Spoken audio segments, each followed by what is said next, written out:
Good morning, everyone. I will start here momentarily. We're going to be reading the story of the castle in the forest this morning, and it's a quite interesting one.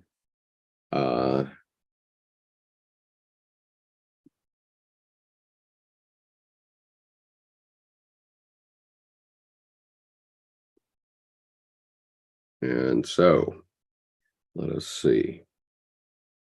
So we're reading from Liber Secundus, the second book part of the Red Book by C.G. Jung. This is the reader's edition, and it begins on page 220. And there's a couple of footnotes right at the beginning. The title here, The Castle in the Forest, has a footnote, and it says the handwritten draft says second adventure. And this is on page 383 of the folio edition, it appears. And the date of this act of imagination of Dr. Jung was December 28th, 1913. So we're still nearly 8 months before, nearly 8 months before the beginning of World War I. And welcome, Anthony, Mistel, and Maria. I just need to set my screen up a little better, and we will begin.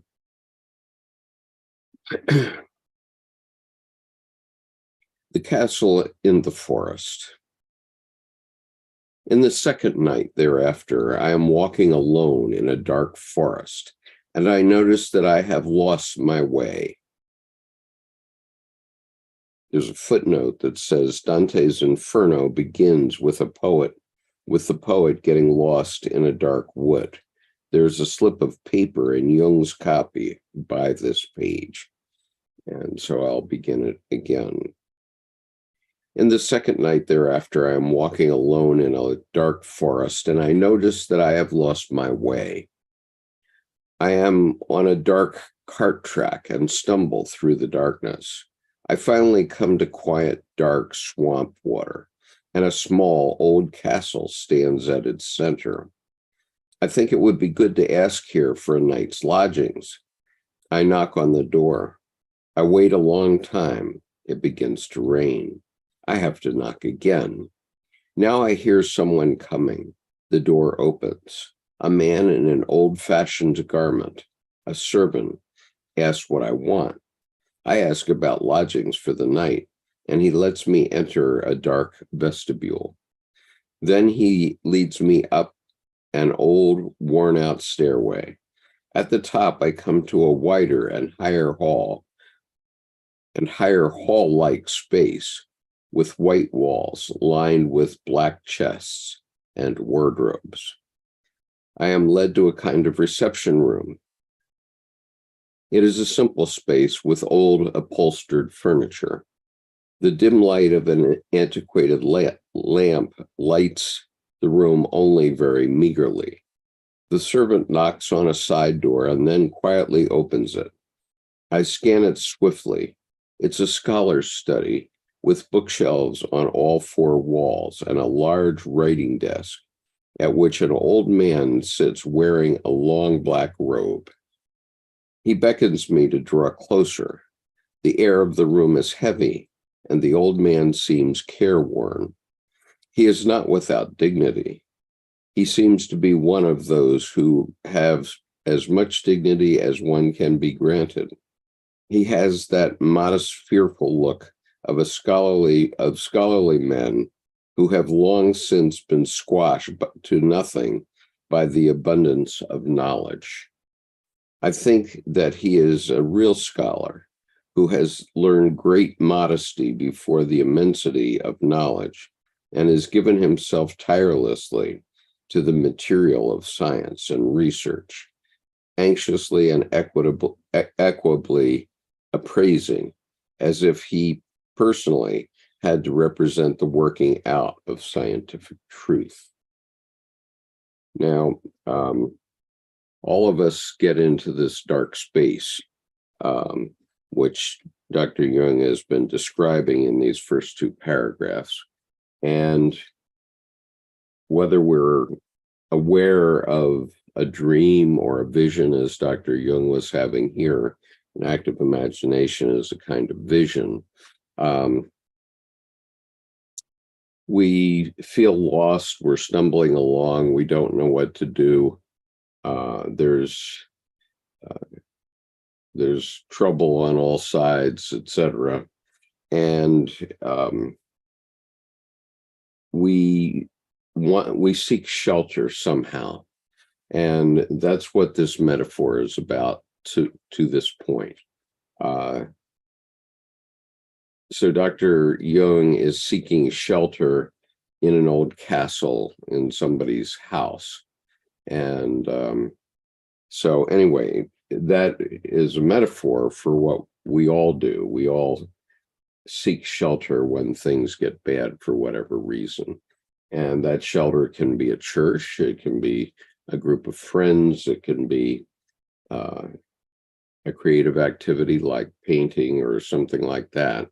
But we try to shelter ourselves from what's going on around us or outside or out in the dark wood where we're stumbling along. And so anyway, I'll continue on reading and we'll see where it goes. He greets me embarrassed, as if absent and defensive. I do not wonder about this, since I look like an ordinary person. Only with difficulty can he turn his gaze away from his work. I repeat my request for lodging for the night.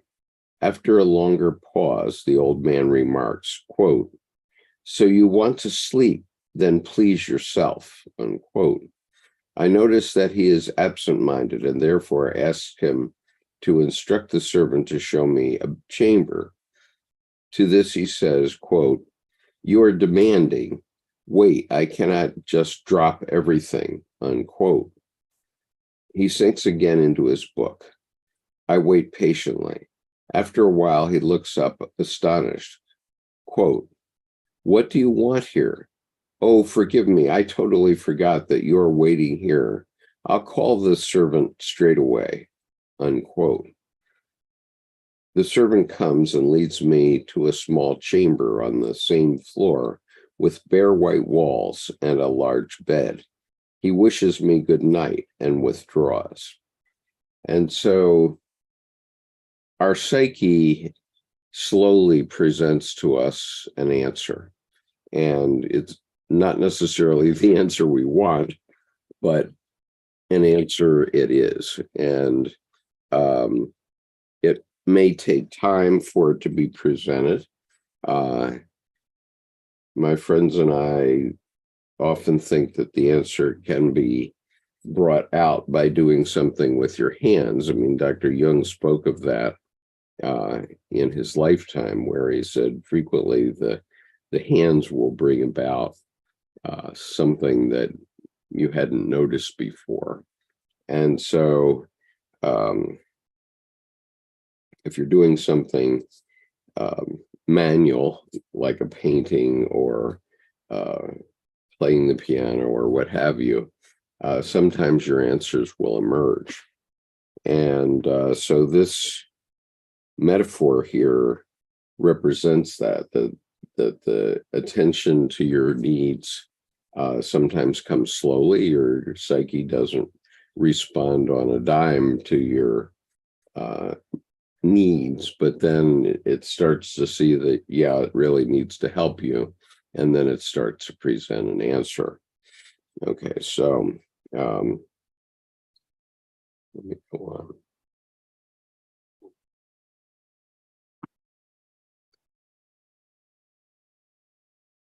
I'll read the next paragraph. As I am tired, I undress immediately and go to bed after I have snuffed out the candle. The sheet is uncommonly rough and pillow hard. My errant way has led me to a strange place, an odd old castle, whose scholarly owner is apparently spending the evening of his life alone with his books. No one else seems to be living in the house apart from the servant who lives over there in the tower. An ideal, though solitary existence, I think, this life of the old man with his books.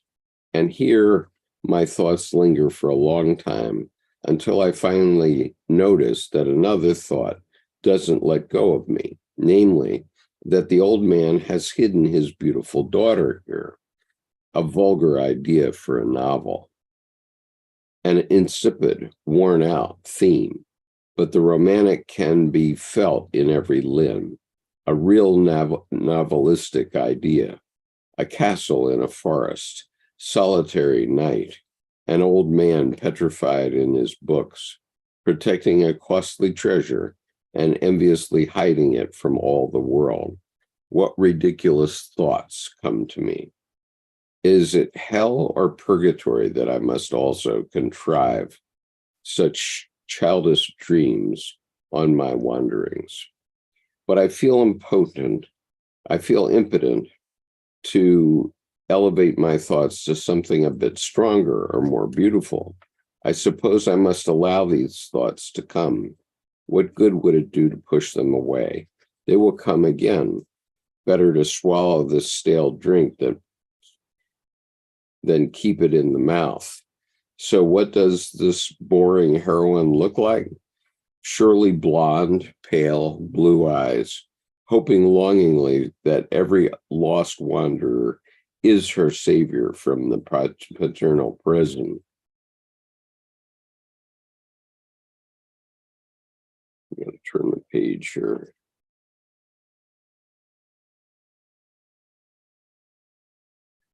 I know this hackneyed nonsense.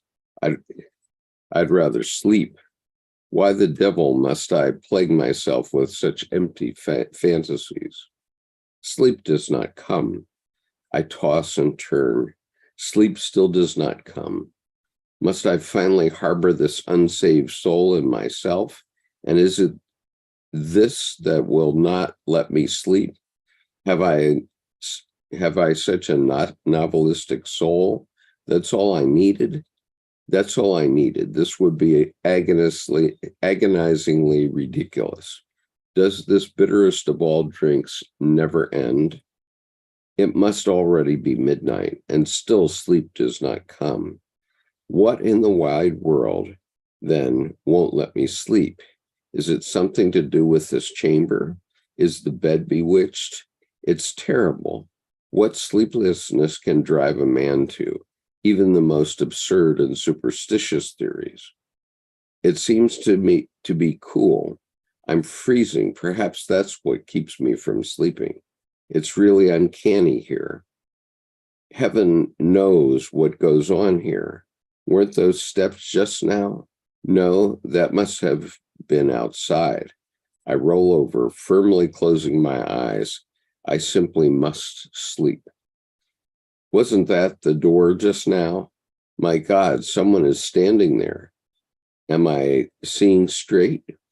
A slim girl, pale as death, standing at the door. Or it's actually a question. A slim girl, pale as death, standing at the door? For heaven's sake, what is this? She's coming nearer. Okay, so the reason there's always a girl, or very often a girl in stories written by men, is that this is your anima. And she's slow to react to you, of course, but she will do in good time.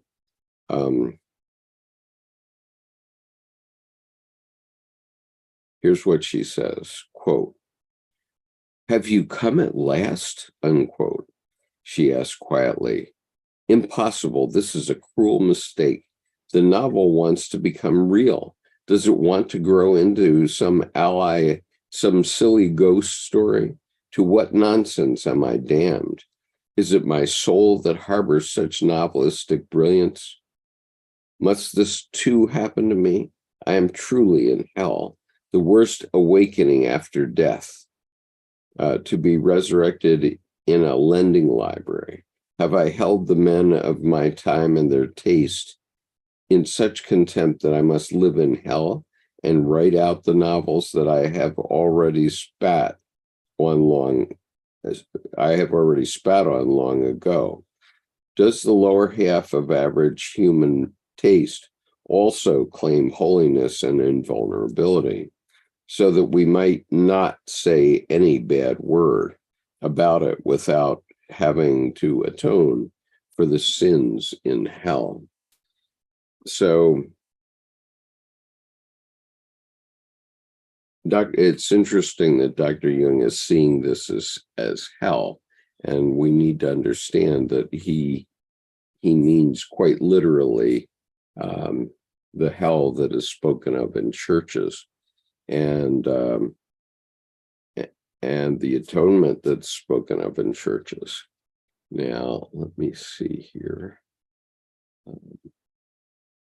Okay. So anyway, okay.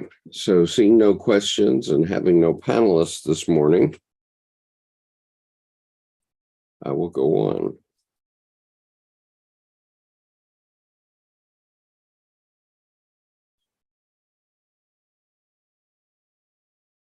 She says, quote, "Oh, so you think me common? Do you too let yourself be deluded by the wretched delusion that I belong in a novel? You as well, whom I hoped had thrown off appearances and striven after the essence of things." And so here's Jung's anima scolding him and saying, I thought you threw off all these things that make you look smart or scholarly or whatever. And obviously he hasn't. And so she's scolding him about that. Okay. She says,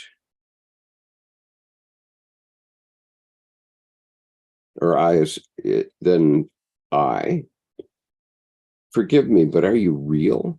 It's the sorriest likeness to those foolishly threadbare scenes in novels for me to assume that you are not simply some unfortunate product of my sleepless brain.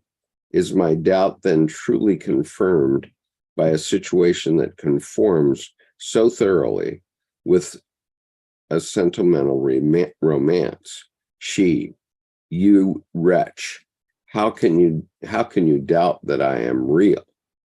She falls to her knees at the foot of my bed, sobbing and holding her face in her hands. My God, in the end, is she really real? And do I do an injustice? ? My pity awakens. For heaven's sake, tell me one thing in all earnestness. Must I assume that you are real? She weeps and does not answer. Who are you then?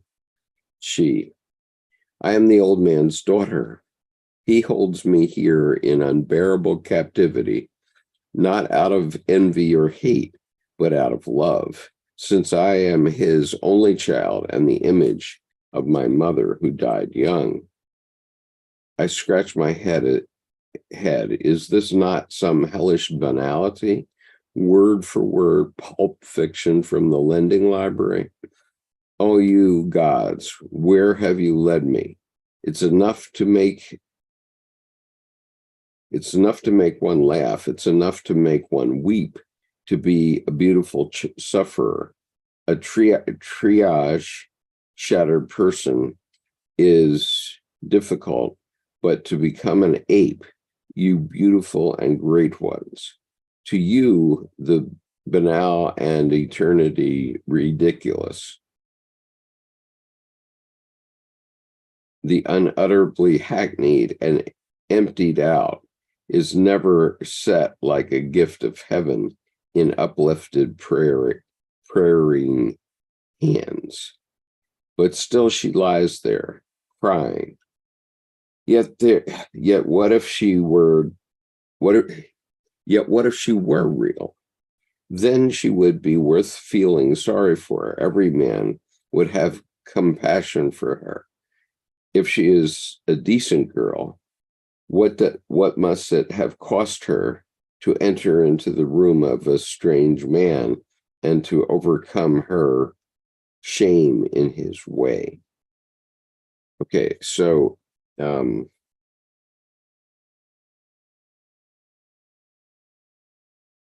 Jung is arguing about his own internal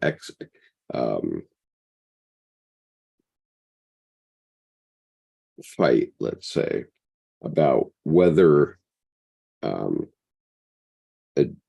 dream image or an active imagination like this is real. Now, later in life, in paragraph 751 of Answer to Job, Dr. Jung definitely states affirmatively that I believe the psyche is real. And of course, I believe the psyche is real because I wouldn't be doing this YouTube channel for the last 7 years now if I didn't believe that the psyche was real. And so when we say it's real, then anything that emanates from the psyche is also real. And that's what we have to remember. Now, there are a few comments, so let me take a look.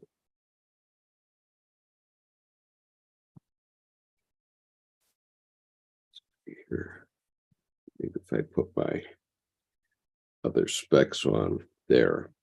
Now I have my computer specs on, and let me just see what Jordan has said. He's coming shortly. That's good, because I can easily mesmerize myself by reading these things.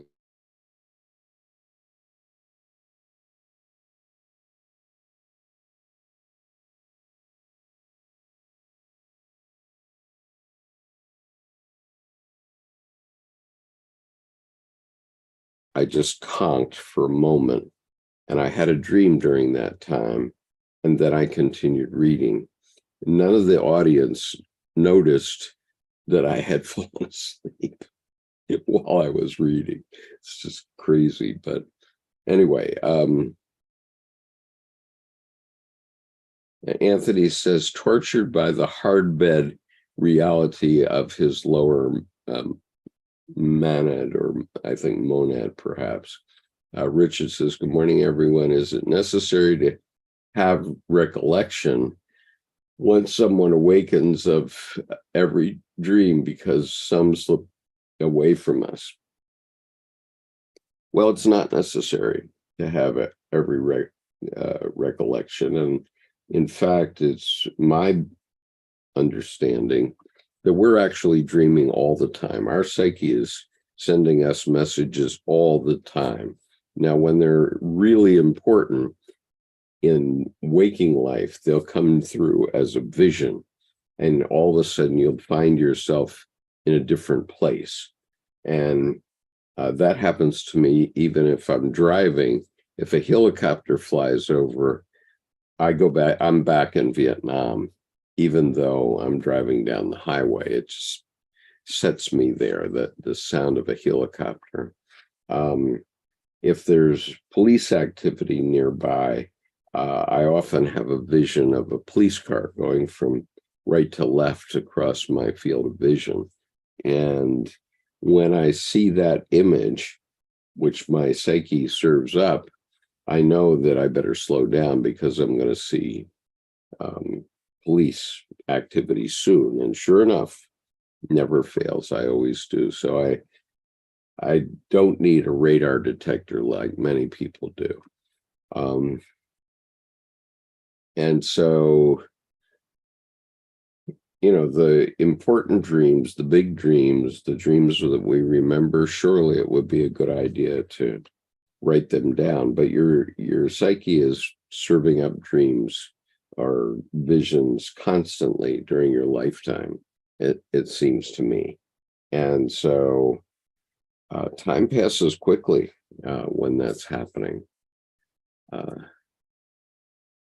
Michelle says she didn't get an email this morning. I sent the email last night, I believe, Michelle. But anyway, we're here. We're always at the same place every week. So you should have received it. Unfortunately, MailChimp has changed their system somewhat, and I haven't quite grokked the new system. But I hope that I'll figure it out in the coming week, because it's a conundrum. Did anybody get the email? I hope some people did.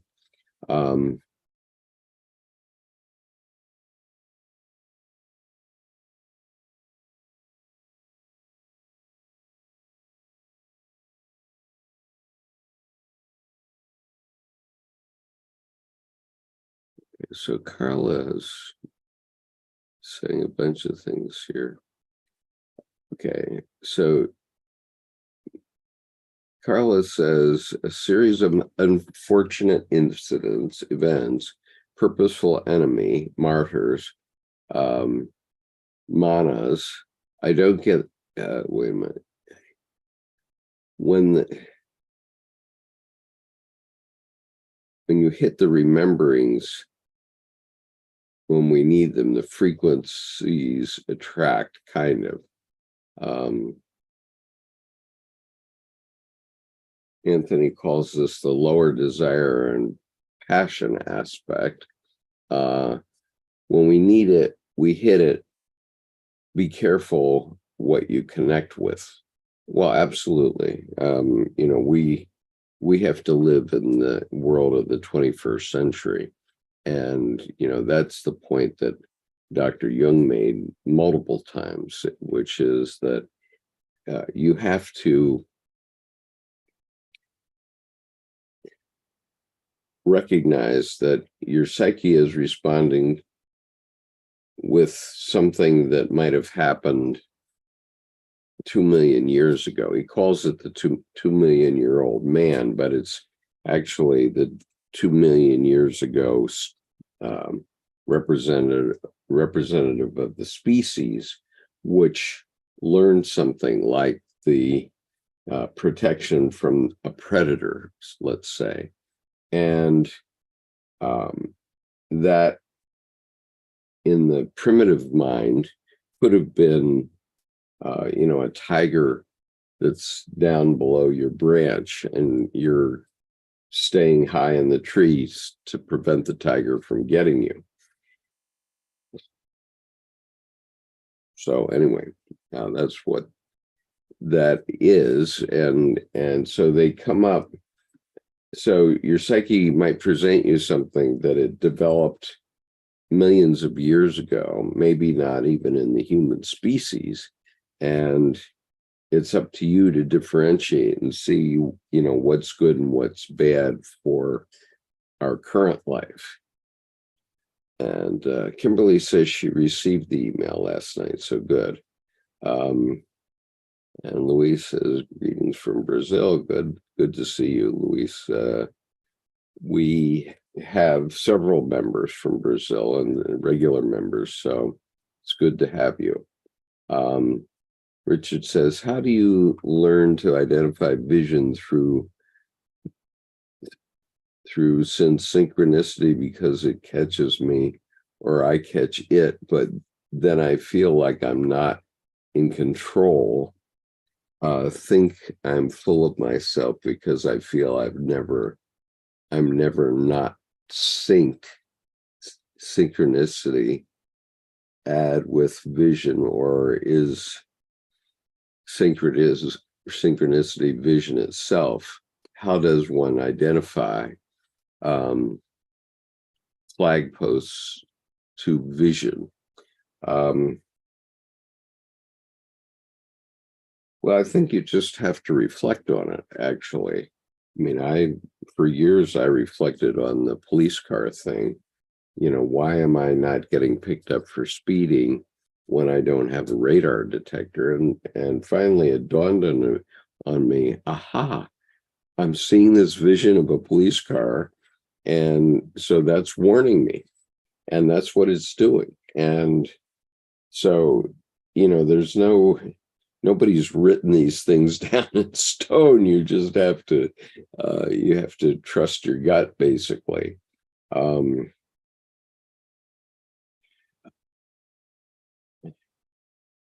and Carla, it doesn't work that way. I mean, I don't think you can conjure a dream lover. when your psyche needs you to have a lover, you will have one, pretty sure. And then she said that she says that's how I feel, like a lonely mess. It's weird for me because I'm usually good with being alone, but they stole my daughter and I can't find my husband. They killed my parents. Oh goodness. Carla, I'm so sorry that those things are happening to you. What I can say is that really horrific things happen to human beings throughout life. And, you put in a lot of time and energy on something, and then it disappears out of your life. This is why I'm so adamant about the liberal arts education, because what the liberal arts education does, it allows you to see things in many different ways and allows you to see, okay, what you should be doing next and what you should try next. And, I've done a lot of that. And, over about a 15-year period, I did a lot of painting, for example. And I just, had an urge one day to go to Michael's and get some drawing paper and start doing things. And, I ultimately got to the point where I could paint pretty passable portraits. The only problem was that I was too honest. My psyche would pop up things and put them on the canvas that would be in the shadow of the other person, and they would not like the portrait. So it wasn't like I could do it as a way of living. So anyway, a lot of things happen. What is luck? Well, that's an important question here.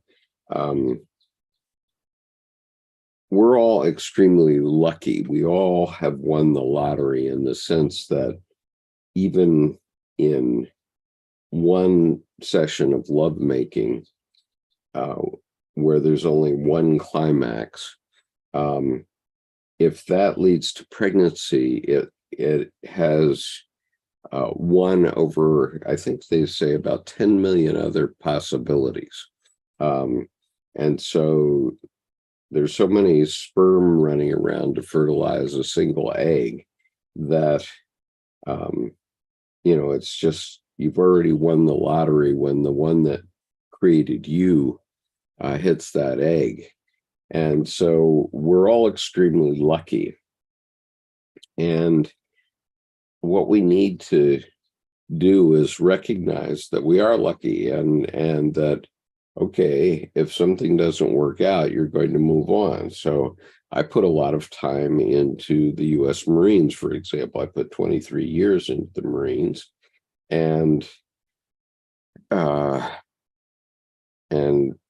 in the end, I broke my leg. I thought I was on track to become a general officer. There, I was in the reserve, and there are 10 general officers in the reserve. But I had a pretty responsible position, which was the counterpart to the head of standards branch of the Marine Corps. That meant that we were responsible for writing all the performance standards of every military occupational specialty in the Marine Corps. So it was quite a responsible position. And I really thought that that would set me on a track to become a general. And Edward Edinger says that sometimes the psyche will put something in your way or cause an accident that will prevent you from doing something that you consciously think you're doing, like, looking for rank in the Marine Corps. And in my case, that was breaking my leg on January 4th, 1990. And so that was the last thing I did in uniform. The Marines brought me onto active duty for 6 months while they fixed my leg. They took me to Bethesda Naval Hospital, and repaired my leg. And, I've lived with that ever since. And it's ultimately led to, because I ended up having to favor the other leg for many years, it ended up requiring a knee and hip replacement on the other side to compensate for the ankle that was broken. So now I have 3 leg joints that have been replaced out of 6, and it kind of slows me down a bit. But if that hadn't happened to me at that moment, I would never have found Jung, read Jung, started to do all the things that I've done with Jung, and ended up here today. It just wouldn't have happened. And so that was over 33 years ago that happened, but I can draw a bright line from that moment to this moment. And, people used to say it's the will of God. Well, yeah, fair enough. I might call it the will of God too, or I might just call it, my psyche acting out and getting me moving on something different at that time. And whichever it is, it really doesn't matter, because it won. My psyche won. And this is why I think that a liberal arts education is very important, because stuff happens. And if you have a liberal arts education, you can land on your feet and do the necessary things to have basically a lifestyle like you want. But if you focused on one specific detail, boy, if somebody comes along and says, "Oh no, that's obsolete now, you have to do something else," well, that's sort of the story of my life, not in tech, but sort of in tech, because I spent 8 years learning the law and practicing law in the state of New York, and then realizing that, hey, I don't like practicing law. I don't like this at all. I want to get out of it. And so then I had to go to business school. And, I went to a business school that's 15 courses in statistics by different names, which is part of the basis of our problems today in this country and throughout the world, because you can have every statistic in the world, and there's always the quote unquote black swan, the unexpected. And so what a liberal arts education does is it lets you land on your feet, and you can figure out what's the next step. And that's not always that easy. And hi, Patrick, nice to see you.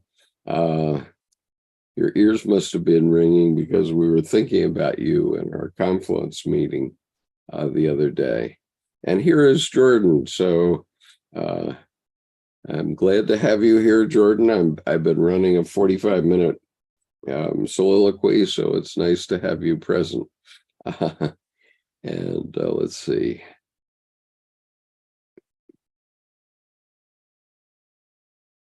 There we go. Now I'm unmuted. Sorry, I'm late. Yeah. So, oops. So Carla says, I think I read a woman is more likely to get pregnant if they have an organism. Well, you surely have to have an organism, but I think you mean an orgasm. But in any case, that's likely true. That may be true. I don't know. I haven't studied this issue in great detail. What I know. You know, all hail autocorrect. You know, it's like Yeah. maybe with autocorrect there'd be fewer birth defects. I don't know. Okay. Getting this link. Okay. So yeah, Carla says it was an autocorrect mistake. Yeah. And Michelle says, isn't the animus with our destiny?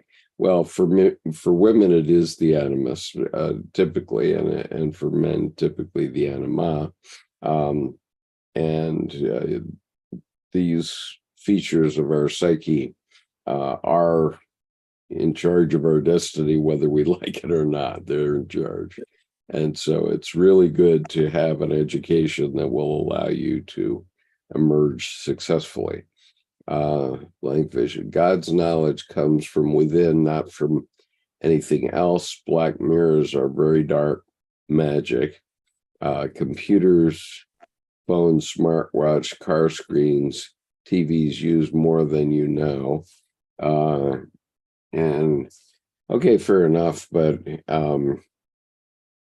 my wife just told me this morning that all AI is based on some old paradigm of technical development, and they're going to be obsolete. All AIs are going to be obsolete very soon because human beings are moving into a new paradigm that we know nothing about. I mean, I just heard this morning, but I'm not afraid of AI taking over the world because I think we tend to move a little faster than a machine.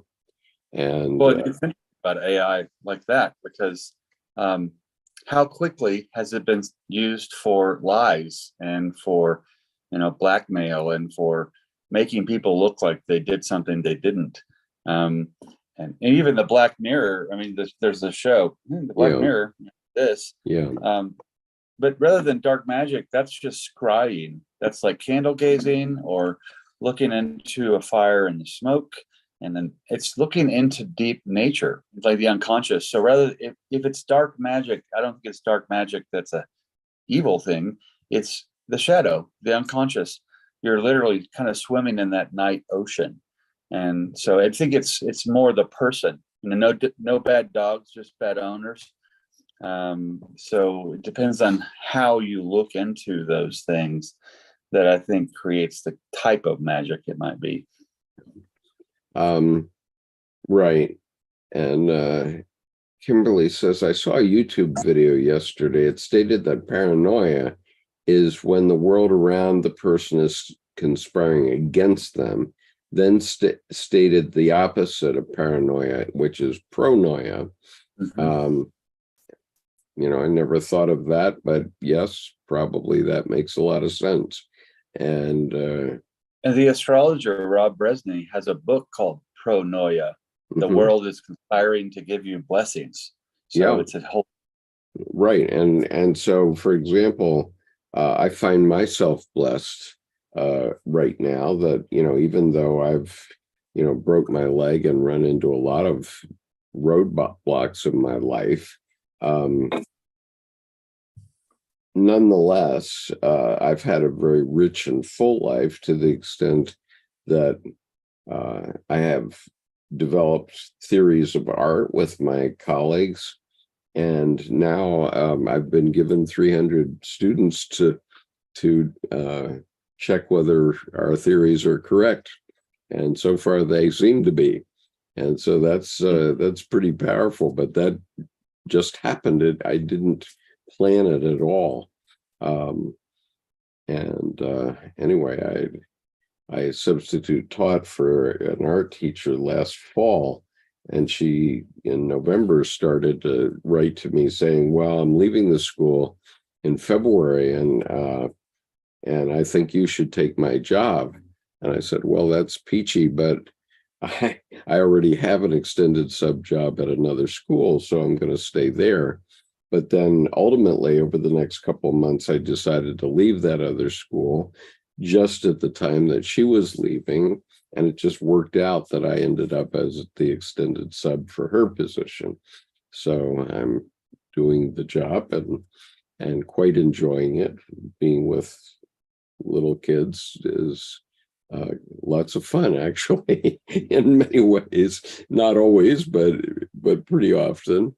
And I am proving these ideas that we have had.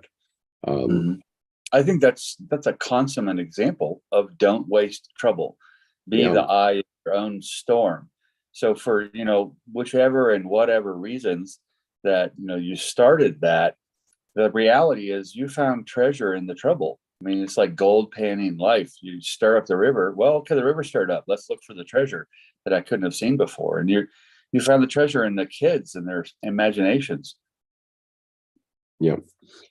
So anyway, let me read on here. I've sort of lost track of where I am in the story, but he's talking. He's talking to the daughter of the old scholar in the castle in the forest. And I'm just going to read the last paragraph again so that we can set the context again, and then we'll go on.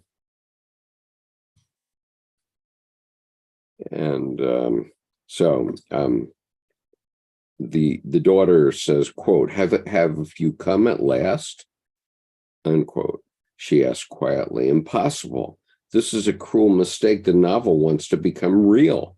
Does it want to grow into some silly ghost story? To what nonsense am I damned? Is it my soul that harbors such novelistic brilliance?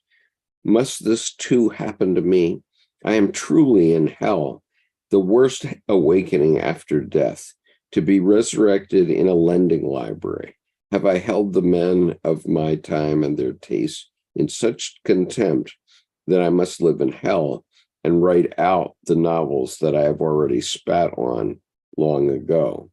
Does the lower half of average human taste also claim holiness and invulnerability, so that we might not say any bad word about it without having to atone for the sin in hell? She says, quote, oh, so you too think me common. Have you too let yourself be deluded by the wretched delusions that I belong in a novel? You as well, whom I hoped had thrown off appearances and striven after the essence of things, unquote. Forgive me, but are you real? It's the sorriest likeness to those foolishly threadbare scenes in novels for me to assume that you are not simply some unfortunate product of my sleepless brain. Is my doubt then truly confirmed by a situation that conforms so thoroughly with a sentimental romance? She, you wretch, how can you doubt that I am real? She falls to her knees at the foot of my bed, sobbing and holding her face in her hands.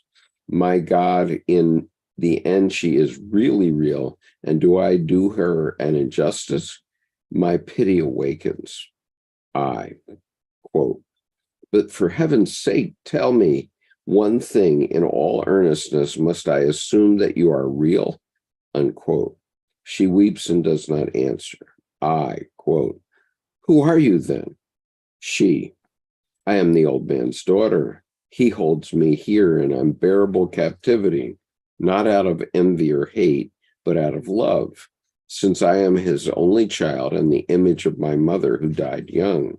I scratch my head. Is this not some hellish banality? Word for word, Pulp Fiction from the lending library. Oh, you gods, where have you led me?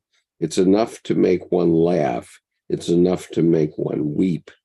To be a beautiful sufferer, a tragic, shattered person is difficult, but to become an ape, you beautiful and great ones, to you, the banal and eternally ridiculous, the unutterably hackneyed and emptied out, is never set like a gift of heaven in uplifted praying hands. But still she lies there crying. Yet what if she were real? Then she would be worth feeling sorry for. Every man would have compassion for her. If she is a decent girl, what must it have cost her to enter into the room of a strange man and to overcome her shame in this way? Okay, so I'm going to stop there for a moment.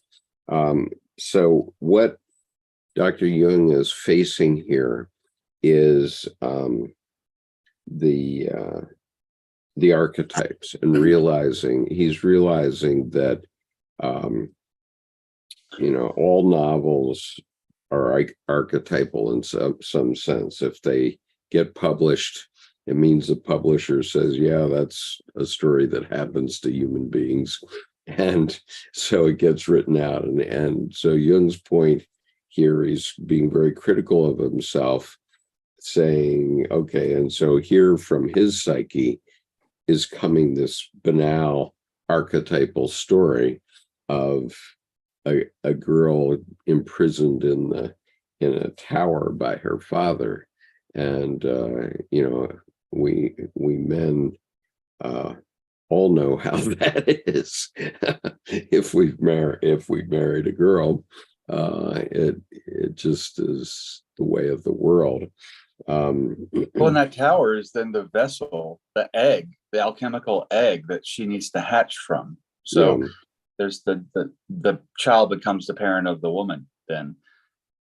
Yeah. And so anyway, Jung is realizing that she is in fact real. The psyche is real. This is Jung in 1913 realizing that the psyche itself is real, and he spent the next 40 years, almost 50 years, writing out the parameters of the psyche in some way. I mean, at least historically, explaining why it is that in the Western world, Christianity took hold and became so strong. It's an archetypal story. It's a story that resonates with everyone, and so it passed through the community into Rome and then on into Western Europe, and some version of that story will still be here 1,000 years ago, no matter what, or 1,000 years hence, no matter what. We can't escape it because it is our story. We all suffer. Okay, Christ suffered for us, but the reality is we all suffer. We all have sinned. We all have done good things. We all have faced the anima in the sense of a woman that we're just bonzo for, or a man that we're just bonzo for, and then we get married, and 8 or 10 weeks later we wake up from the honeymoon and realize who we actually married, not who we project we married. And then the work begins of having a good marriage, which is quite complicated. So Jordan, go ahead. No, I was going to say, and even that, you know, less abstract than on the shoulders of our ancestors, just even the words pulp fiction in there. This is early 20th century. Well, you think about the recent movie of the same title, and they have probably nothing to do with each other from the way, you know, Jung is using it versus the movie. But the thing is, that concept floating around is then utilized and evolves over time. So, you know, how we deal with, you know, how do you dance with your shadow is a kind of a question, and not the how do you avoid it. I mean, because a shadow is kind of a structural support from the nothingness of the unconscious. Right. Okay. So Richard says, as an art teacher, how do you suggest a person in their early 20s trying to get into art again? And my answer is very simple.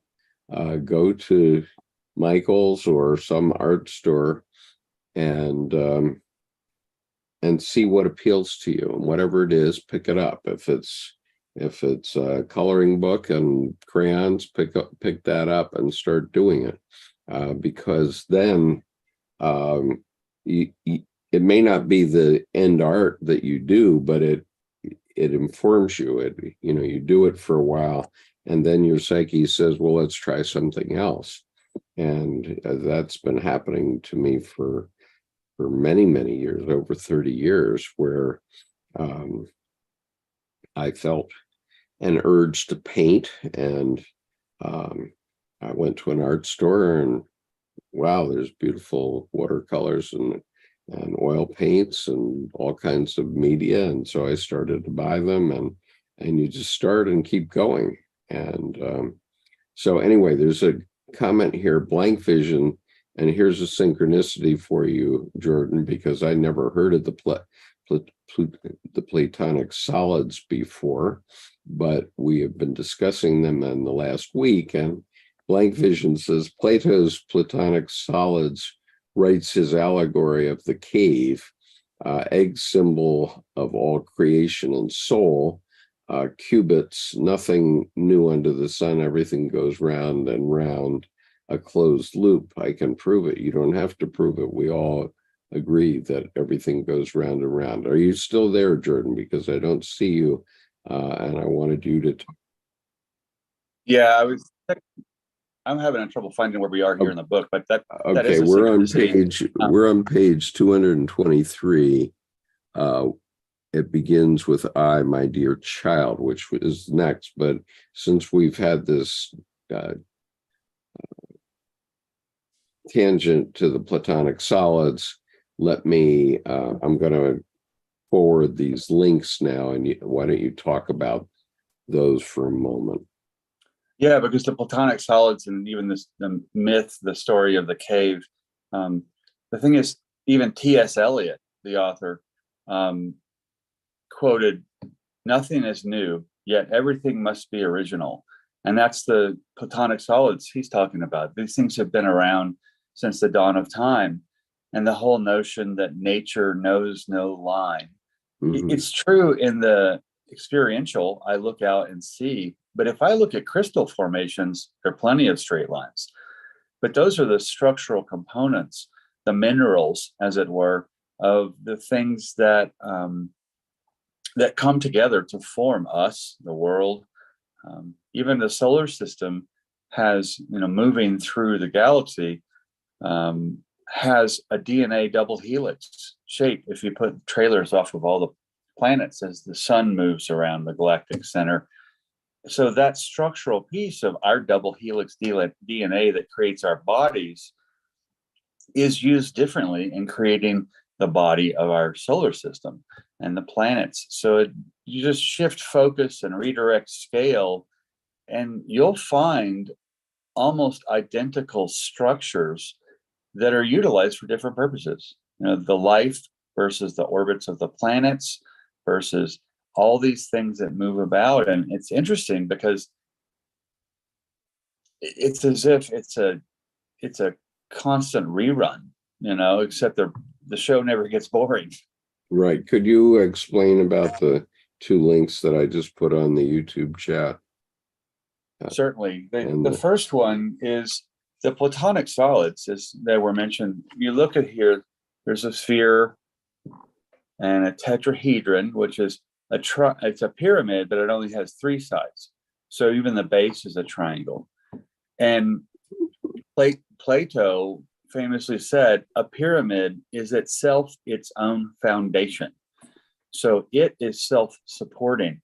That's a symbol of the psyche, the four functions. You're actually showing it upside down, though, so maybe you ought to flip it. Yep, there you go. And so the four psychological functions, 1, 2, 3, and then the base is the fourth. So one thing I like to teach with my clients is, it appears that there are no shadows at high noon, but your shadow is under your feet, supporting you. So it's the unseen, the comfortability with the not known. And then you get the cube, and then you get dodecahedrons, octahedrons, different shapes. And what's cool is with this set, the Platonic solids, if I give them three-dimensional form, open up the box here, everyone knows, what is a sphere? It's like a marble, it's the earth, it's the ocean. And what is a tetrahedron? It's this four-sided pyramid. Mm-hmm. But it's interesting. So we have the tetrahedron as a symbol of the psyche, four functions, the shadow always being whichever one you don't see. Yeah. So call that complex, call that what's driving you, the unfelt, or very felt, but unseen forces. But also the tetrahedron has been used as a weapon. And there's something called the tetsubishi in Japanese. And what it is they take steel wire with sharpened points and they wrap it around just to go to all 4 points. The thing is, if you throw it, it always lands with a point up. So famously in ancient Japan, the samurai and the ninjutsu practitioners would have a bag of them. And when they were running, they would toss them. Well, they land like this, so they stick in the bottom of the feet. So it's been used as a tool. It's been used as a symbol of the psyche. And then you have the cube. You have a square, which is 4, but 6 sides on a cube. Right. And what these are the basic building blocks of nature. Simple, these Platonic solids. And then if you look at this, you get the pyramid 4, so it's an 8-sided figure. And what's interesting is you go through these, this is a little more complex. If you put these together, you can see lattice structures of crystalline shapes, benzene rings, if you go to organic chemistry, and how the atoms, connect and line up. H2O, water, for example, that's 2 and 1, 2 oxygen, or 2 hydrogen, 1 oxygen. And so what happens is those little building blocks are the Platonic solids, and that's what they represent. So going back to Plato's cave, when you look at the unseen, if I'm out walking around the trail, I don't see the person in the cave, but they were a huge influence on the environment.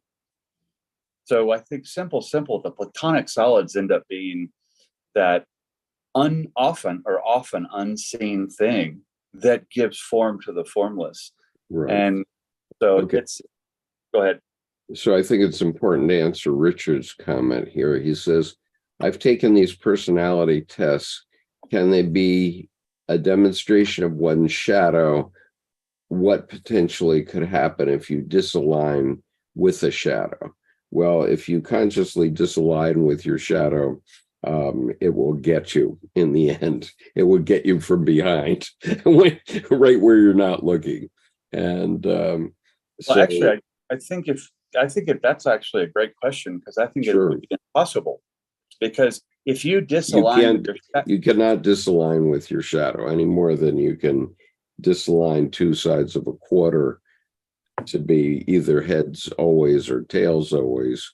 If you flip the coin, it's always going to be one or the other, but the other one is going to be there. Right. And if you consciously attempt to disalign with your shadow follows every move and disaligns with you. So you're in alignment disalignedly. I mean, so it's still doing exactly what you're doing, but the two sides of a coin is a great example. The other one would be, instead of Fred Astaire and Ginger Rogers, there's just a dance. And, you have to have both of them, both sides of the coin, to make the coin. Otherwise, It's not a coin, it's a plate. Yeah, it's two people. And so the answer is disalignment from your shadow is impossible. However, you can know of your shadow and thereby amend your behavior in such a way that the shadow will not affect your life negatively. Well, and that brings up when people say, all love and light. Well, yeah, that's a psychological imbalance because it doesn't have the depth to nestle the light in, the dark. Right. Now, what that's also saying is, honestly, don't be a dick. Be a kind person. But the all love and light, there's the light and the shadow together. And what happens is that's usually, from my perspective, it seems to be avoidance of working with your shadow. And the thing is, you can't not work with your shadow. But if you consciously, for example, try to disalign with it, like you said, it gets you. Yeah, it'll get you. Then you can't see it even less. Right. So we can look at now, but let's look at the Vietnam War time, for example. Okay, where there were war protesters who were saying, things like all love and light, and there was Hair, which was one of the first, or the first musical that had people naked on stage. Oh my God.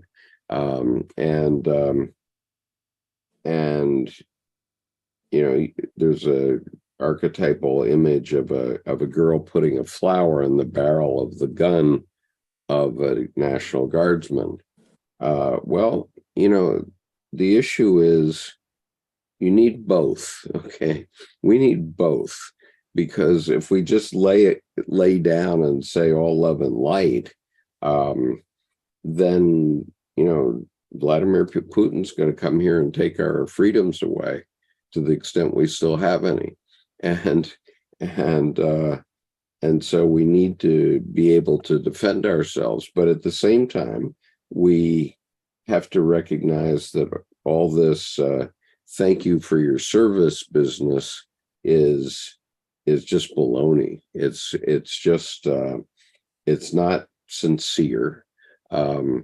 It's a way of shirking guilt for not serving,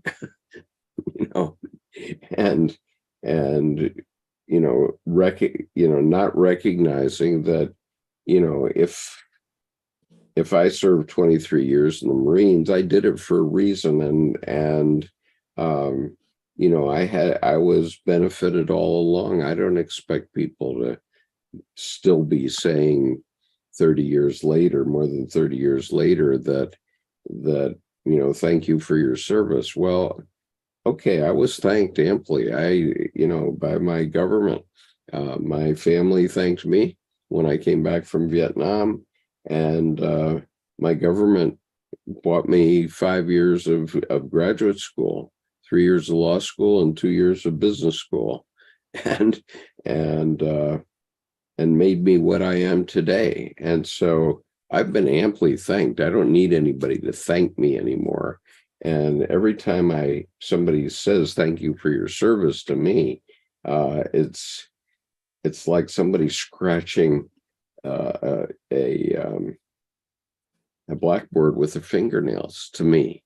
Okay, because I know that is not a sincere wish from that person, because they can't possibly have any clue what it means to me. That's an excellent example also of discretion. And Dr. Larry Dossey would say, don't pray for someone without their permission, because what happens is you have, for example, the helicopters, the PTSD piece. Yeah. You're getting along just fine. And Yeah. if you take someone who's been through serious healing trauma therapy, it's actually cruel to bring any topic about that up unless they bring it up. Because what happens is they're clipping along, living again, and then they say, thank you for your service. All that does is it could potentially, with someone who has not much ego strength, make a rush of memories come back that then triggers somebody. And actually that's causing harm, because someone is, people say the thought that counts. I'm like, that's cool. The thought can count, but don't say it out loud, because the thank you for your service, and all of a sudden they're going to go back to whatever they remember most prominently. And it could be an unhealed place, so that actually that nicety becomes very rude and cruel to someone. Well, and at the same time, people tend to project something upon you that isn't true. For example, I did serve in Vietnam voluntarily. I did it for my own reasons. I didn't do it because because I believed in the Vietnam War. I never believed in the Vietnam War, not from 1962 on, and we weren't even in the war until 1965. But my father had told me in the summer of 62 that everybody in the military was either in Vietnam or was going there. And I said, why, Dad? And he says, because the generals need to have medals in order to gain rank. And I go, oh my God. And so I knew it was wrong from that time. But still, I felt the urge to serve. And I went to this, what I thought was a little lefty college. And they all thought I was a warmonger. Okay, most of them, all my classmates basically thought I was a warmonger because I joined the Marines in my junior year, and I was commissioned the day we graduated. And so they thought of me as this right-wing warmonger. And the reality is that they just went right past me, because now I'm the most liberal of my class, save one. There's one guy who's more liberal than me, but they're all the rest of them who thought I had a big shadow because I was right wing, are now out there on the right wing, and here I am still where I am. And so you can't project on somebody their reasons for serving. I went to Vietnam because I was convinced by my father in 1962 that it was wrong, but I wanted to understand why it was wrong, because I knew that would be important in my lifetime to know that, to know why it was wrong. And I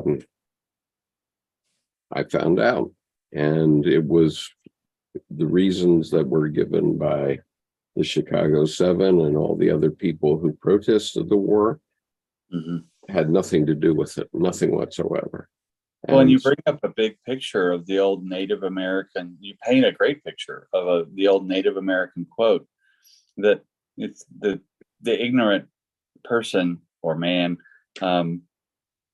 doesn't understand that the right wing and the left wing both belong to the same bird, and so and so it's always, again, back to the previous part of the conversation, both and that dance, and that the two things work together rather than the either or. Okay, and so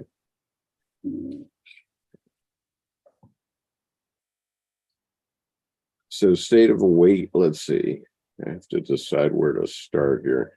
State of Awakening says, I agree with these sentiments. I don't know what sentiments. he's talking about now, or he or she is talking about. But I agree with these sentiments wholly. And to add to this, I've always found it strange that we celebrate our independence with what mimics gun and bomb fireworks, obviously. I've many times been concerned with how this affects veterans. Well, certainly a part of my personal PTSD, as everybody who follows me for any time certainly knows. So, be careful of becoming your opposite. Enantiodromia is real. Enantiodromia is the tendency of things to become their opposite. And, we see, all we have to do is, look to the state of Israel to see that they've, at least with their current government, they've become what they tested and wanted to say never again to. Mm-hmm. So we have to be really, really careful. And the way to deal with your shadow is to recognize that you have one, and that it's not what you think. For example, in terms of the psychology tests on the sensing and intuitive scale, sensing, the way I say it flippantly is, you can show a sensing person 1,000 trees and they won't believe there's a forest, but you can show an intuitive person 3 trees and they assume there's a forest. Well, I'm extremely on the intuitive end. I'm in the 99th percentile of intuitive. And so for me, I'm totally blind. I cannot see what others do not see. And it's an affliction, because things that seem perfectly obvious to me, other people don't get at all. And I can talk till I'm blue in my face and they still won't get it. And so, and that's my shadow. That is my shadow, the shadow of the fact that I assume things, that people understand things that I'm saying that don't get it at all. Okay. That's my shadow. But it's with me always. I can't get away from it. There's no getting away from it. It's just the other side of the coin that I know is there, but I can't escape it. Go ahead. Well, no, I was going to say that's a perfect example, because to the comment of, look at, and that's a wonderful observation in the comment where look at the, explosions and the fireworks and basically the hallmarks of war, this explosive cracking. Well, in one sense, it's a visual expression of the alchemical egg, the human birthing the rest of their life through rites of passage and initiation. But at the same time, most people see that, a terrible love of war. And instead of seeing what it can be, they take the obvious. So it's important to me, for example, when someone says, oh, well, let's just agree to disagree. And I always say, no, let's not. Yeah. There's no need to agree to disagree, because disagreement that doesn't lead, that both people are mature enough to not lead it to conflict. Disagreement seems, from that point on, say if you and I disagree on something, then you and I both have two full distinct perspectives to draw on from that point forward. And we make a better team, because we're not like, you have blindness in one place, I'll have blindness in another place, but your blindness shows me a heightened focus in place where I might be blind. Yeah. And so that learning back and forth, instead of being so Anthony makes the point, which is very apt, that it's very difficult at times to know the right thing to say. What the right thing to say is, I guess, if you remain silent, that might be the more compassionate thing. And I definitely think that's more compassionate and a better way of handling situations. I don't know of any Vietnam veteran that probably likes hearing thank you for your service. Good Lord, it brings up every ugly memory that you ever have. And there's not a there's a reason dear old dad didn't talk about the war to his wife. Okay. Mhm. And I've seen that in my father-in-law, who served in World War II, and he served on convoy duty, which was really dangerous stuff in those days. I mean, there were a lot of ships being sunk at sea, and fortunately, he wasn't on one of them. But the ship that he was on dropped a locomotive off into the water off Cape Horn one time, so it was pretty dangerous.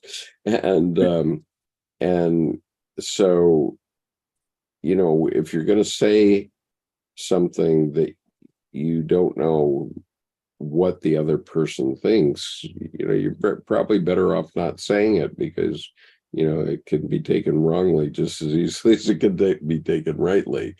And I think that brings up the point too of wits and wisdom, because some people say, oh my God, how do I say the right thing? Well, it's one of those, well, if you tell the truth, make sure you make them laugh, because often if you tell them the truth, they'll kill you. I mean, Yeah. so there's the kind of thing where I look at, don't try to go to yesterday because I was a different person then, the whole Alice in Wonderland thing. And I think your example too of, don't bring that up to the Vietnam veteran, because they're not there now. They're here. And so there's Right. one of those, how dare you force them to go revisit a place that they're not in anymore?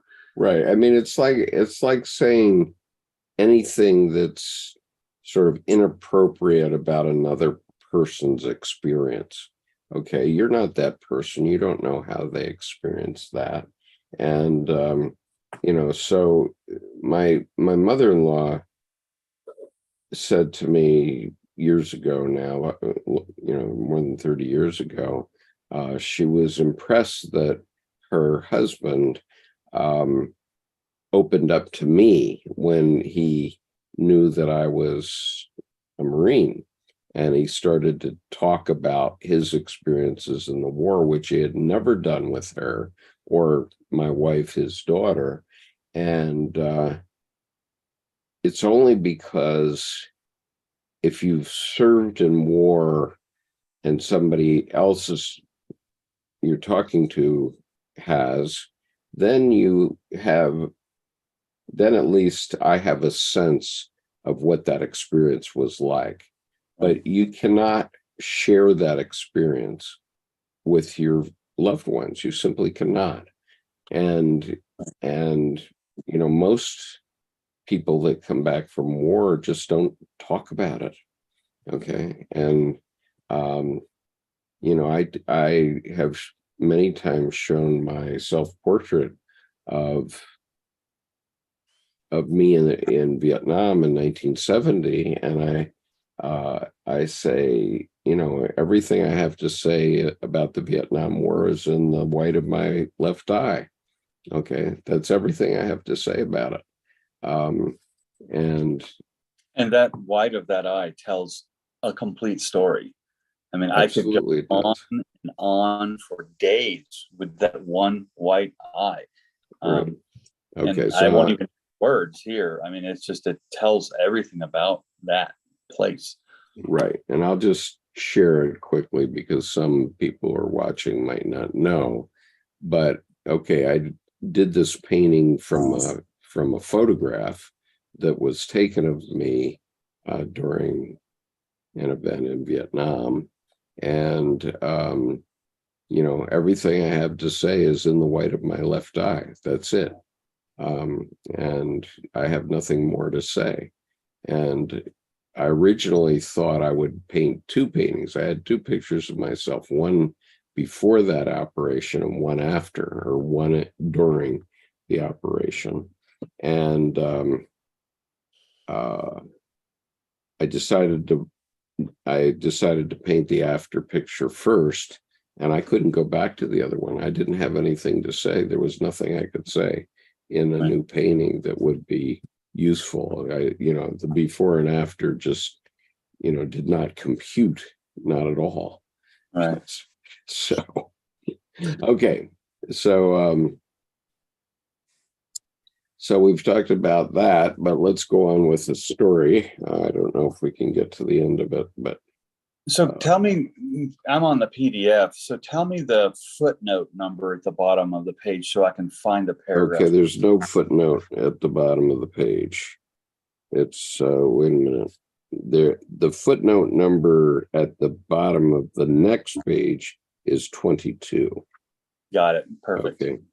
I And realized that. I'm at the paragraph where Jung is responding to what she says, and whether he's still trying to decide whether she's real. Obviously, later in his life and writing, he realizes that the psyche is real, but he's at this stage in his life, he's experiencing it and he's trying to decide if it's real. Well, boy, if you're experiencing something, it sure as heck is real, whether it's a physical reality or not. Completely. So the paragraph that we're on begins with? Well, I'm going to read the previous paragraph, just okay. Get us back which in. is, but still she lies there crying. Yet what if she were real? Then she would be worth feeling sorry for. Every man would have compassion for her. If she is a decent girl, what must it have cost her to enter into the room of a strange man and to overcome her shame in this way? My dear child, I believe you, despite everything, that you are real. What can I do for you? She, finally a word from a human mouth. Unquote. She gets up, her face beaming. She is beautiful. A deep purity rests in her look. She has a beautiful and unworldly soul, one that wants to come into life of reality, to all reality worthy of pity, to the bath of filth and the well of health. On this beauty of the soul, actually, pardon? Bath of filth and well of health. Yeah, to the bath of filth and the well of health. Oh, this beauty of the soul, to see it climb down into the underworld of reality. What a spectacle. Okay, that's just such a powerful line. To see it climb down into the underworld of reality. What a spectacle. She, quote, what can you do for me? You have already done much for me. You spoke the redeeming word when you no longer placed the banal between you and me. Know then, I was bewitched by the banal, unquote. Woe is me, you now become my fairy tale like. You now become very fairy tale like, unquote. She, quote, be reasonable, dear friend, and do not stumble now over the fabulous, since the fairy tale is the great mother of the novel and has even more universal validity than the most avidly read novel of your time. And you know that what has been on everyone's lips for millennia, though repeated endlessly, still comes nearest to the ultimate human truth. So do not let the fabulous come between us. You are clever and do not seem to have inherited the wisdom of your father. But tell me, what do you think of the divinity of the so-called ultimate truths? I found it very strange to seek them in banality. According to their nature, they must be quite uncommon. Think only of our great philosophers. The more uncommon these higher truths are, the more inhuman must they be, and the less they speak to you as something valuable or meaningful concerning human essence and being. Only what is human and what you can call banal and hackneyed contains the wisdom that you seek. The fabulous does not speak against me, but for me, and proves how universally human I am, and how much I too not only need redemption, but also deserve it. For I can live in the world of reality as well, or better than many others of my sex. I, quote, strange maiden, you are bewildering. When I saw your father, I hoped he would invite me to a scholarly conversation. He did not, and I was aggrieved at him because of this, since his distracted slackness hurt my dignity. But with you, I find it much better. You give me matters to ponder. You are uncommon, unquote. And there's a footnote here.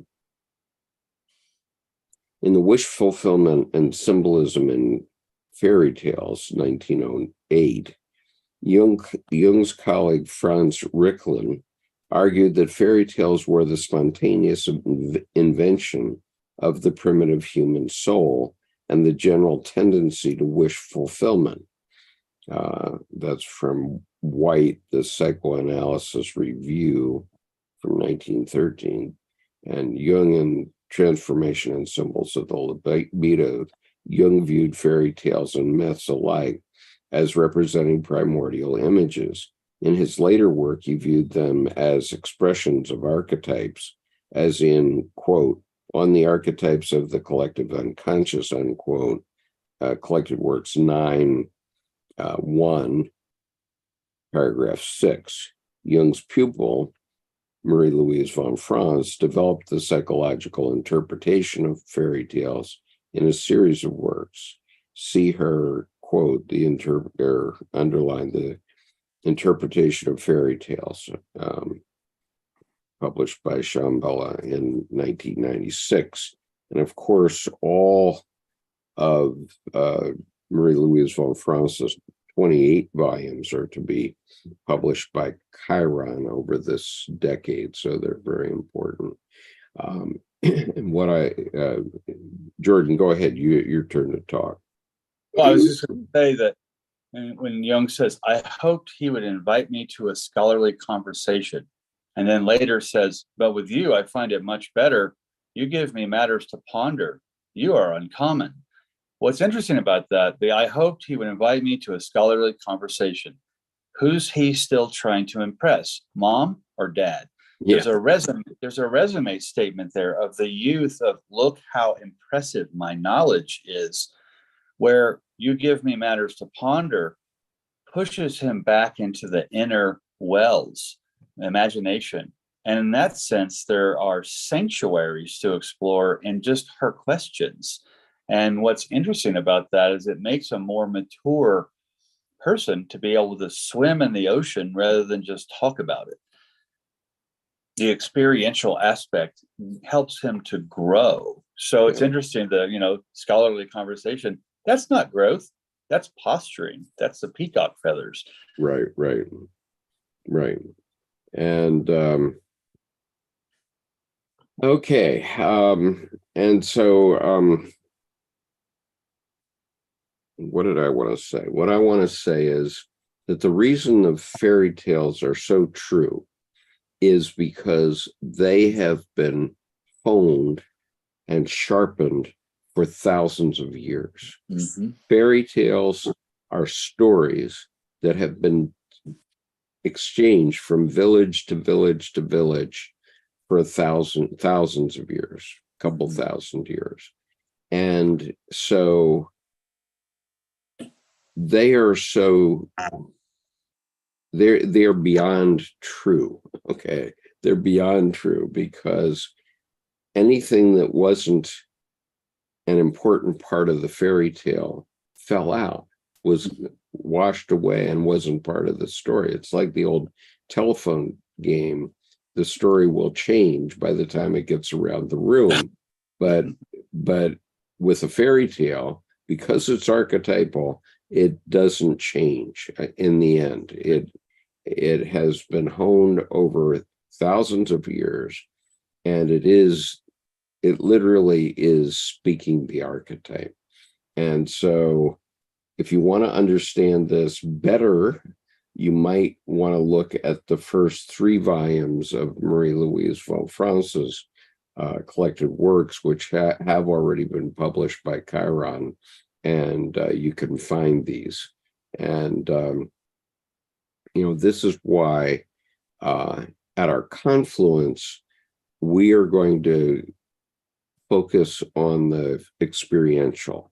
Okay, we're not going to talk at you per se. We're not going to try to teach you anything. We are going to give you an experience of the collective unconscious and let you make your own judgments about it. And that is what doesn't emerge when you have a scholarly conversation with the old man. Okay, when you have the scholarly conversation with the old man, you're just following a set of railroad tracks that everybody's agreed to. Like, well, Plato said this, so therefore this must be true, blah, blah, blah. Well, no, it isn't. No,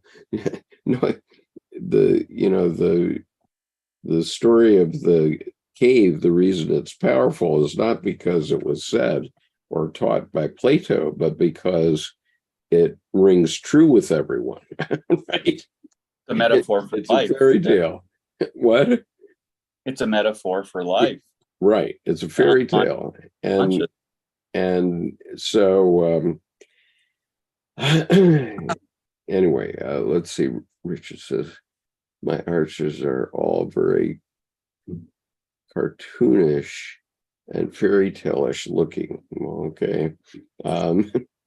What's interesting too, a good apropos, I think, version of a fairy tale that kind of applies to now, the whole Putin situation. Mary, Mary, quite contrary, how does your garden grow? With silver bells and cockle shells all in a row. Well, the thing is, okay, cool. But what's hidden there is Mary was a murderous, fanatical, one-sided, in her faith to anyone of any other faith, she would torture and murder. So silver bells are thumb screws to crush someone's thumb and torture them into just torment. And then they would bury him in her garden. Right. So that's how her garden grew. And so the story is so innocent, and kids say it, oh, how funny, silver bells and cockle shells. But if you know what those are, it's like, ooh, ow. That's right. And so, there was a false story that was perpetrated on the American people that we should say to veterans, thank you for your service. Okay. Right. And that sounded good, and it worked very well as a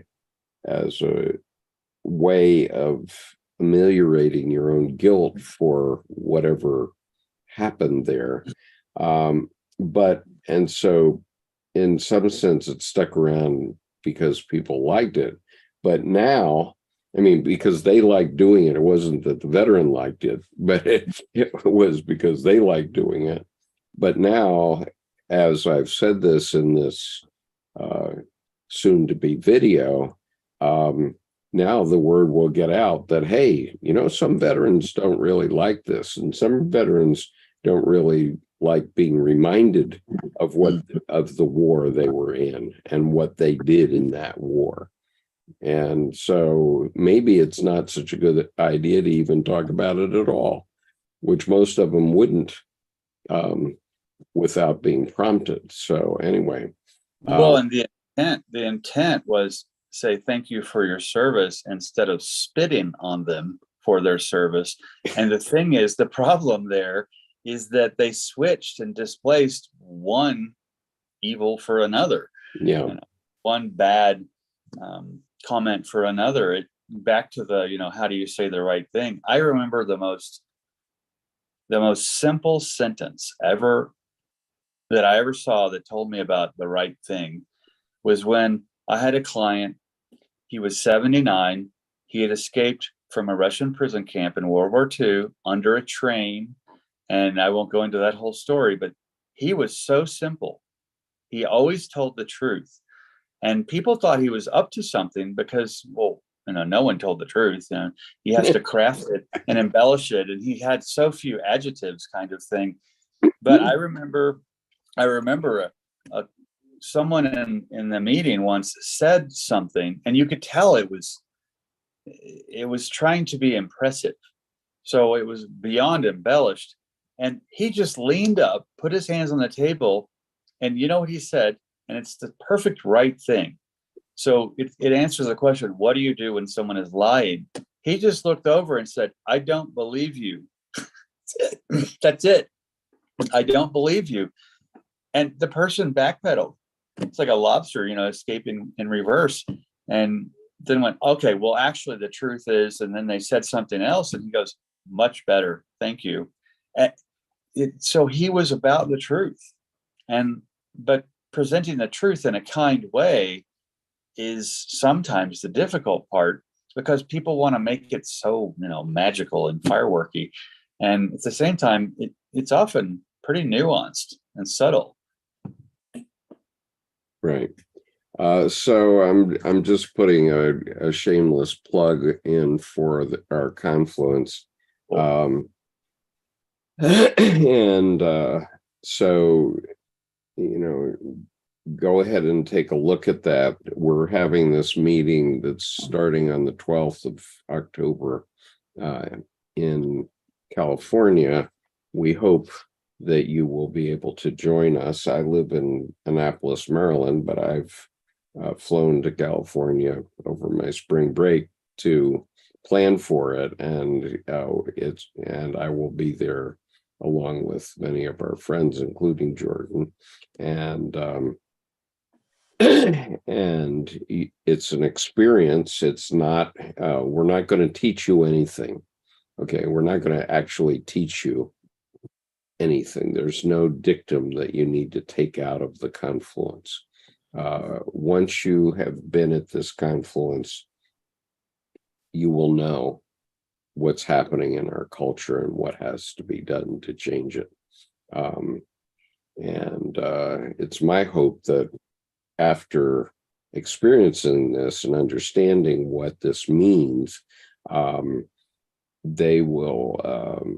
people will go away and start to do this sort of thing everywhere. I'm testing one of the main ideas that we're going to do in my classrooms. I've decided to do one of the main things that we're going to do is a painting that we all participate in, based on the principle of Rocky, which I'll show you here briefly. But I'm testing it in my classrooms, and I've actually pitted the second grades against one another up to the fifth grades, and the idea of it is that one class will win the performance of the mural that we're doing in the classes that are 10 feet long, and then there'll be a school winner. And meanwhile, I decided this weekend that I'm going to get a 8-yard long piece of watercolor paper that's 41 inches high, and I'm going to have every student in the school make a contribution to it. Okay, so it's going to reflect the collective unconscious of this particular school, and it's going to be very interesting to see how it comes up. But like a yearbook class photo of the unconscious. Yeah. Okay, and so they could be pretty something, but let me see if I can get you. I need to get my picture of one of these things so that people know what I'm talking about. So I'm going to share first. This is the basis of the mural.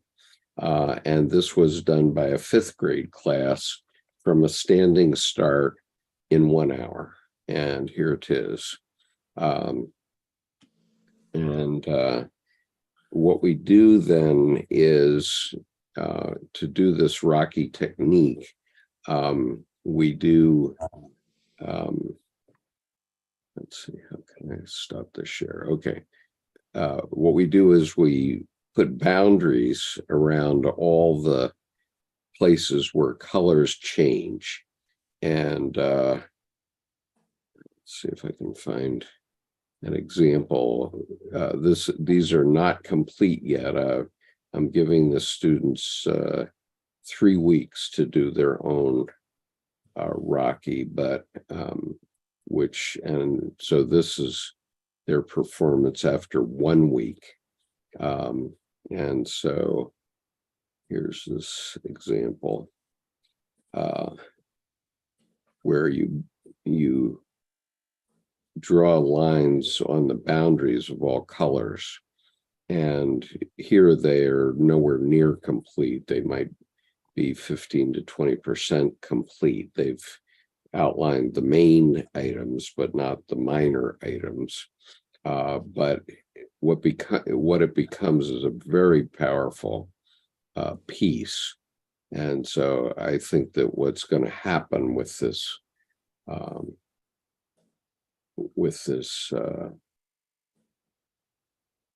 school one is that I stopped that, right? Mm-hmm. You did. What's going to happen with the school one is it's going to become so powerful. And I want to just show one of my own that is approaching finished. I'm not sure if I'm going to do anything more on it. But here, I'm calling this one the Banshees. And if you look at it carefully, there are more than 100 images, maybe more like 200 images of persons or creatures in this painting. And so when you put the boundaries around, you start to see things. And in this one, I saw lots of faces. So for example, I don't know, can you see my cursor, Jordan? Yes. Okay, so here is a face of a young child looking up, and he's got a flower growing out of his nose. And above him is his father looking down saying, "Don't grow that flower out of your nose."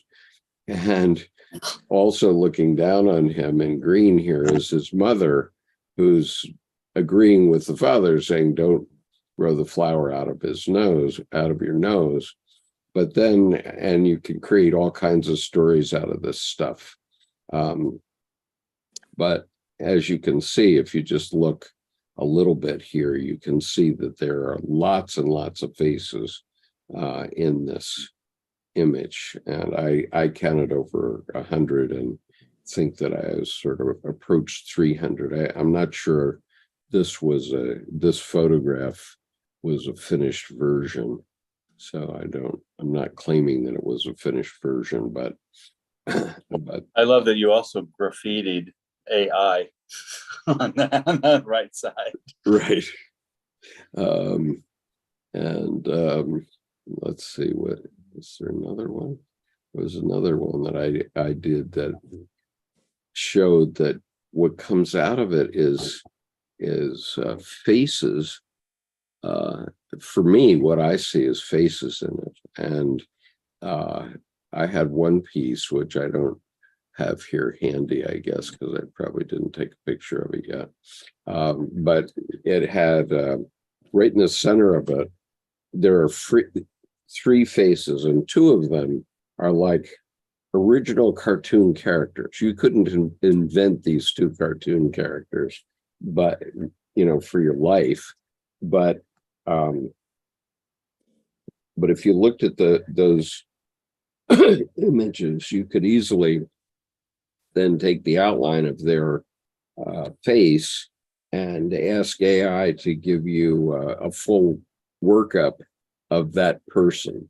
Okay. And then you could create a cartoon strip around it for 20 years. I mean, it's just that powerful. And then the interesting thing was, if you turn it upside down 180 degrees, there's another cartoon character there. And they're just everywhere. So it's just a very, very powerful way to stimulate the imagination. And as you might have started to see on the Banshees piece, it's alive. Okay, you can never see that piece the same twice, never. And so it's more alive than many works of art. I thought it was last week I saw someone make a comment. Someone had a wonderfly written paragraph response to a post. And what's interesting is someone said, oh, did Chat GPT or AI chat write that? And the person said, no, I wrote it. And the person, I don't believe you.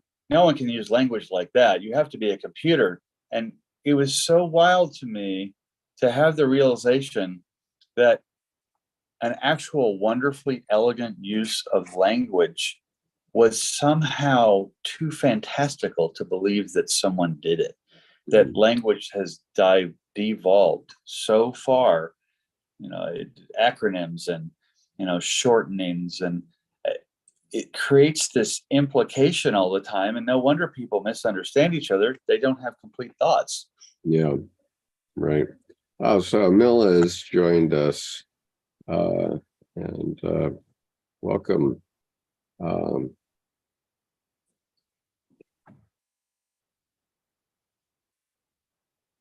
Anyway, did you have something that you wanted to add here, Mila? Next week, I will. Thank you. Okay. Please tell me how you pronounce your name properly, because I would normally think of Amelia, but you don't have an I there. So how do you pronounce your name? It's so funny that you ask, because I literally had a dream this morning on my ancestors.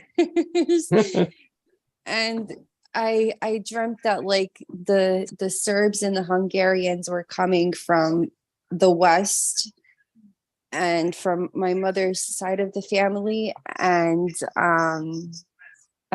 her ancestors were coming from the Southwest Mhm. and the Southeast. So the letter E really stood out to me, and I remember a rabbi saying the importance of the alphabet and languages and the importance of language. Mhm. So it's very interesting, but the E makes a sound. An F, like foxtrot. Yeah. Right. Like S sound. yeah, like Esther, Amela. not like Easter. Right. Okay. The E makes an S sound, and the A is like October, so it's Amela. Amela. Okay, very fine. Thank you for correcting me on that. And so I see that we are nearly at the end of part one of this story, but I think it's important that I read to the end. So I'm going to do that now, because otherwise, or not to the end of the story, but to the end of this part one. And so Jung has just said to the daughter, you are uncommon. And she says, you are mistaken. I am very common. And I says, I can't believe that. How beautiful and worthy of adoration is the expression of your soul in your eyes. Happy and enviable is the man who will free you. She, do you love me? I, by God, I love you, but unfortunately, I am already married. She, So you see, even banal reality is a redeemer. I thank you, dear friend, and I bring you greetings from Salome, unquote. With these words, her shape dissolves into darkness. Dim moonlight penetrates the room. Where she stood, something shadowy lies. It is a profusion of red roses. Wow. Yeah. And the cool thing of the red roses is, you have the beauty and it has the thorns, so you get a whole picture in the metaphorical or mythical meaning of what a rose is. Right. And it's a dark thing, so it's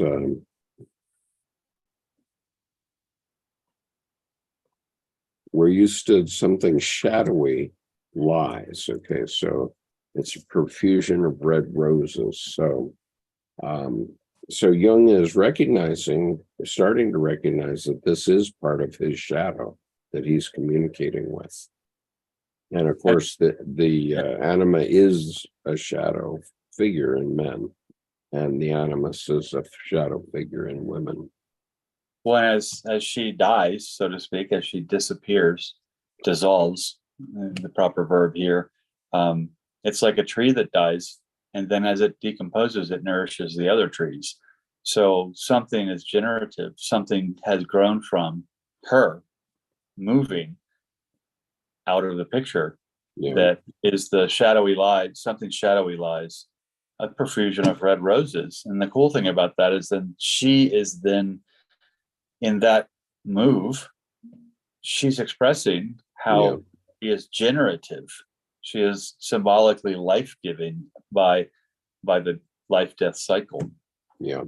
Now I'm going to just read the first paragraph of part 2 here, because I think it's worth also repeating next week, but let me read it, because this is the next thing that Jung is talking about after seeing the profusion of red roses and the fact that this active imagination of his has turned in moonlight, basically.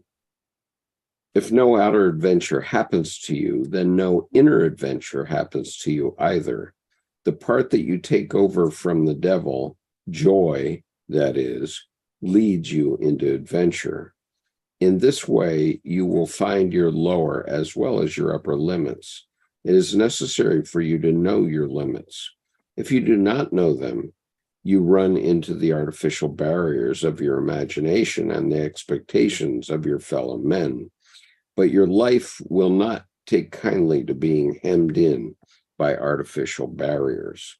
Life wants to jump over such barriers, and you will fall out with yourself. These barriers are not your real limits, but arbitrary limitations that do unnecessarily violence to you. Therefore, try to find your real limits. One never knows them in advance, but one sees and understands them only when one reaches them. And this happens to you only if you have balance. Without balance, you transgress your limits without noticing what has happened to you. You achieve balance, however, only if you nurture your opposite. But that is hateful to you in your innermost core because it is not heroic. Okay. Mm-hmm. So let's see, there were a couple of footnotes here.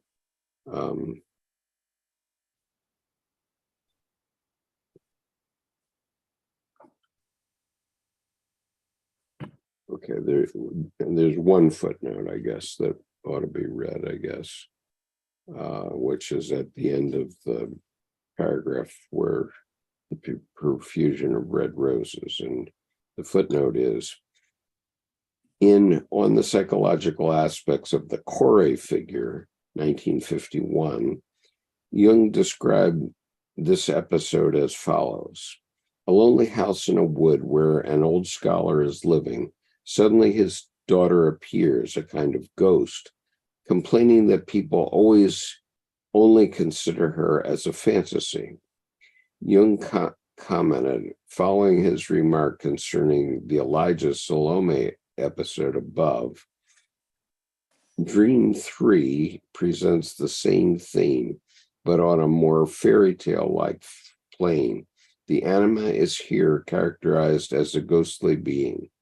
Okay, so Jung is not yet comfortable with his concept of the anima, is what I would say about this in 1913.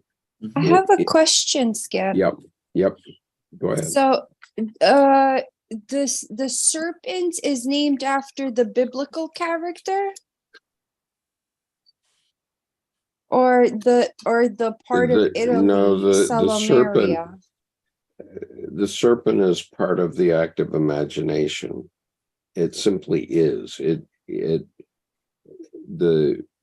We have many phobias about serpents, of course, and by the same token, we recognize that medicines sometimes come from serpents, and that's why in the caduceus, the symbol of medicine, you have two serpents that keep going back and forth, and they represent the poisonous and the medicinal of medicine.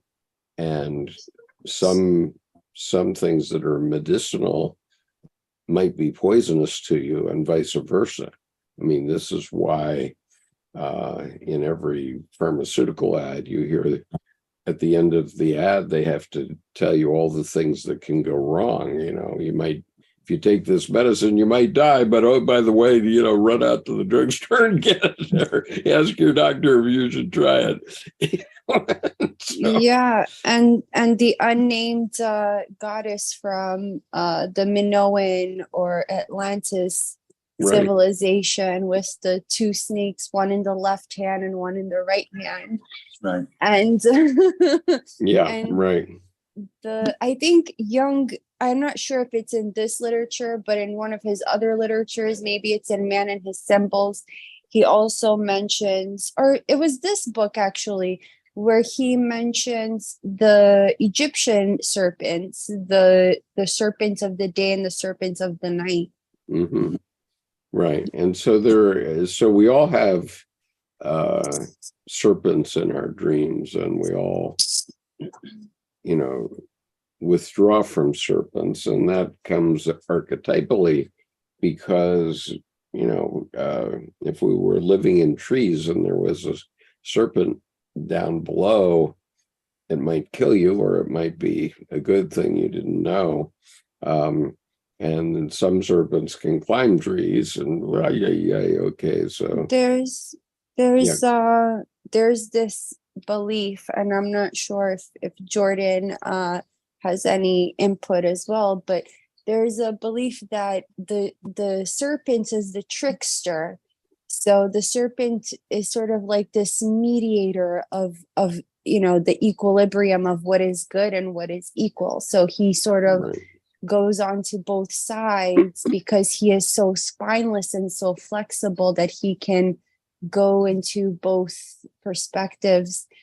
And so that legend where the serpent goes and talks to Mary, I think it was, and or was it Eve? It was Eve. Yeah, it was Eve. So the serpent goes over to Eve and warns her about the apple, and she takes the apple anyway. But I think it may have been the pomegranate, because it's actually like a very sensual kind of story too, which I think is probably about reproduction. But but it's very interesting. Yeah, how they switched the pomegranate into an apple, and yeah. Well, that's a good point, because translations, it really is, it's translated more not as apple, but as a fruit of life. And what's interesting about that is pomegranate is more luscious and is more a symbol of fertility. And you hit the nail on the head with the serpent, the Egyptian serpent of the night, serpent of the day, because then the serpent is that, just like a crab goes out of the ocean into the air. Serpents live up here, and then they go into the hole and down below. So they easily move between worlds. And then further, you mentioned the ability with the, to move around and fit in other places. The metaphor is structure without stricture. So their actual form is more fluid. And that's a symbol of growth and of the unconscious and of development of the consciousness. So even when you said serpent of the day, serpent of the night, that's this way. And then you have the above and below also, in the conscious and in the underworld unconscious, to just extend that. But I appreciate that you brought the apple to light there, because pomegranate is more fitting in that story for, one, the original texts, but translated more properly. Apples have seeds, but pomegranates are pretty much made of seeds. And that's an important point I think you brought up. And the fact that the snake is a reptile, which can also evolve in our conscience with as a salamander or an iguana, or more mythological into a mystical dragon, is something that kind of reminds me in the Undiscovered Self on 535. I guess I lied that I was gonna talk next week. Sorry, Skip. That's right. That quote, acquired enough certainty of judgment to enable him to act on his own insight and decision, and not from the mere wish to copy convention, even if he happens to agree with collective opinion. The so-called objective values profit him nothing. And this is about the individuality into consciousness, like the evaluation of the individual self. Right.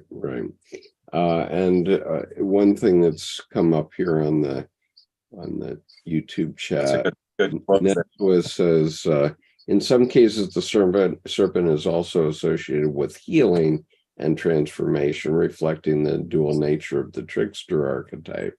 And it's also representative of Hermes, which is Mercury. And Hermes was the god. Mercury was the god he's the messenger of the gods, right? As Mercury. And his job was to go down into the underworld and bring back new knowledge. And one of the things that hooked me on Jungian psychology years ago was Jean Shinoda Boland's two books, Gods in Every Woman and Gods in Every Man.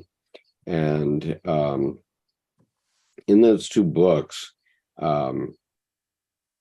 she pointed out that you see yourself. She gives 8 archetypal figures in each one. Okay, 8 women and 8 men, and you can really see your primary and primary functions within those descriptions of the gods, the archetypes. And in my personal experience, I really resonated with Hermes as the messenger of the gods, not because I'm a god, but because I'm very interested in these issues of the unconscious, let's say. And so I'm I'm literally trying to bring them forward for others to see. And that's very obvious in all my work for the last 15 years at least.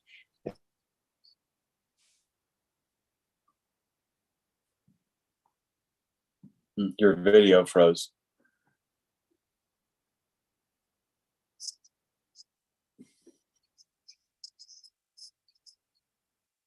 Who's beating things together. He's the architect. He makes things with his forge, and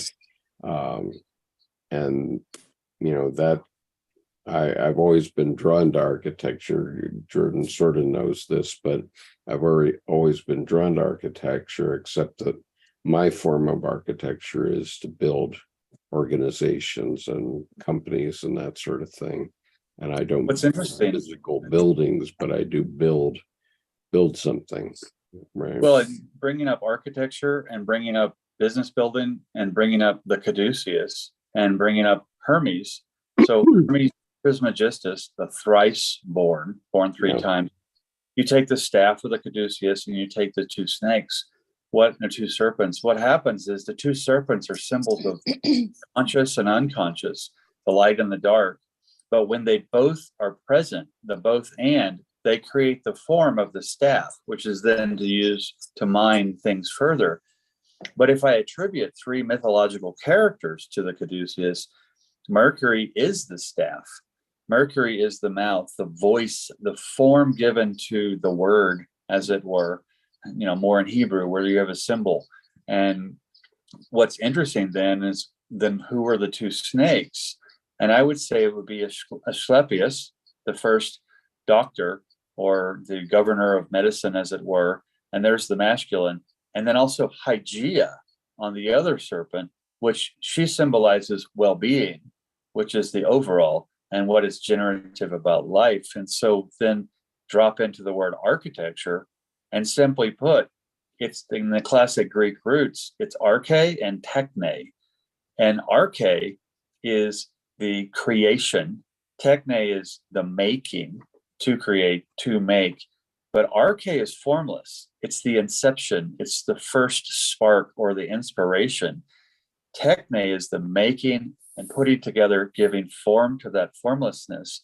So in the arche techne, architecture, you have both of the unconscious and the conscious, the intuitive and the sensation of things actually being present, that run the gamut of the psychological functions, intuition, feeling, thinking, sensation.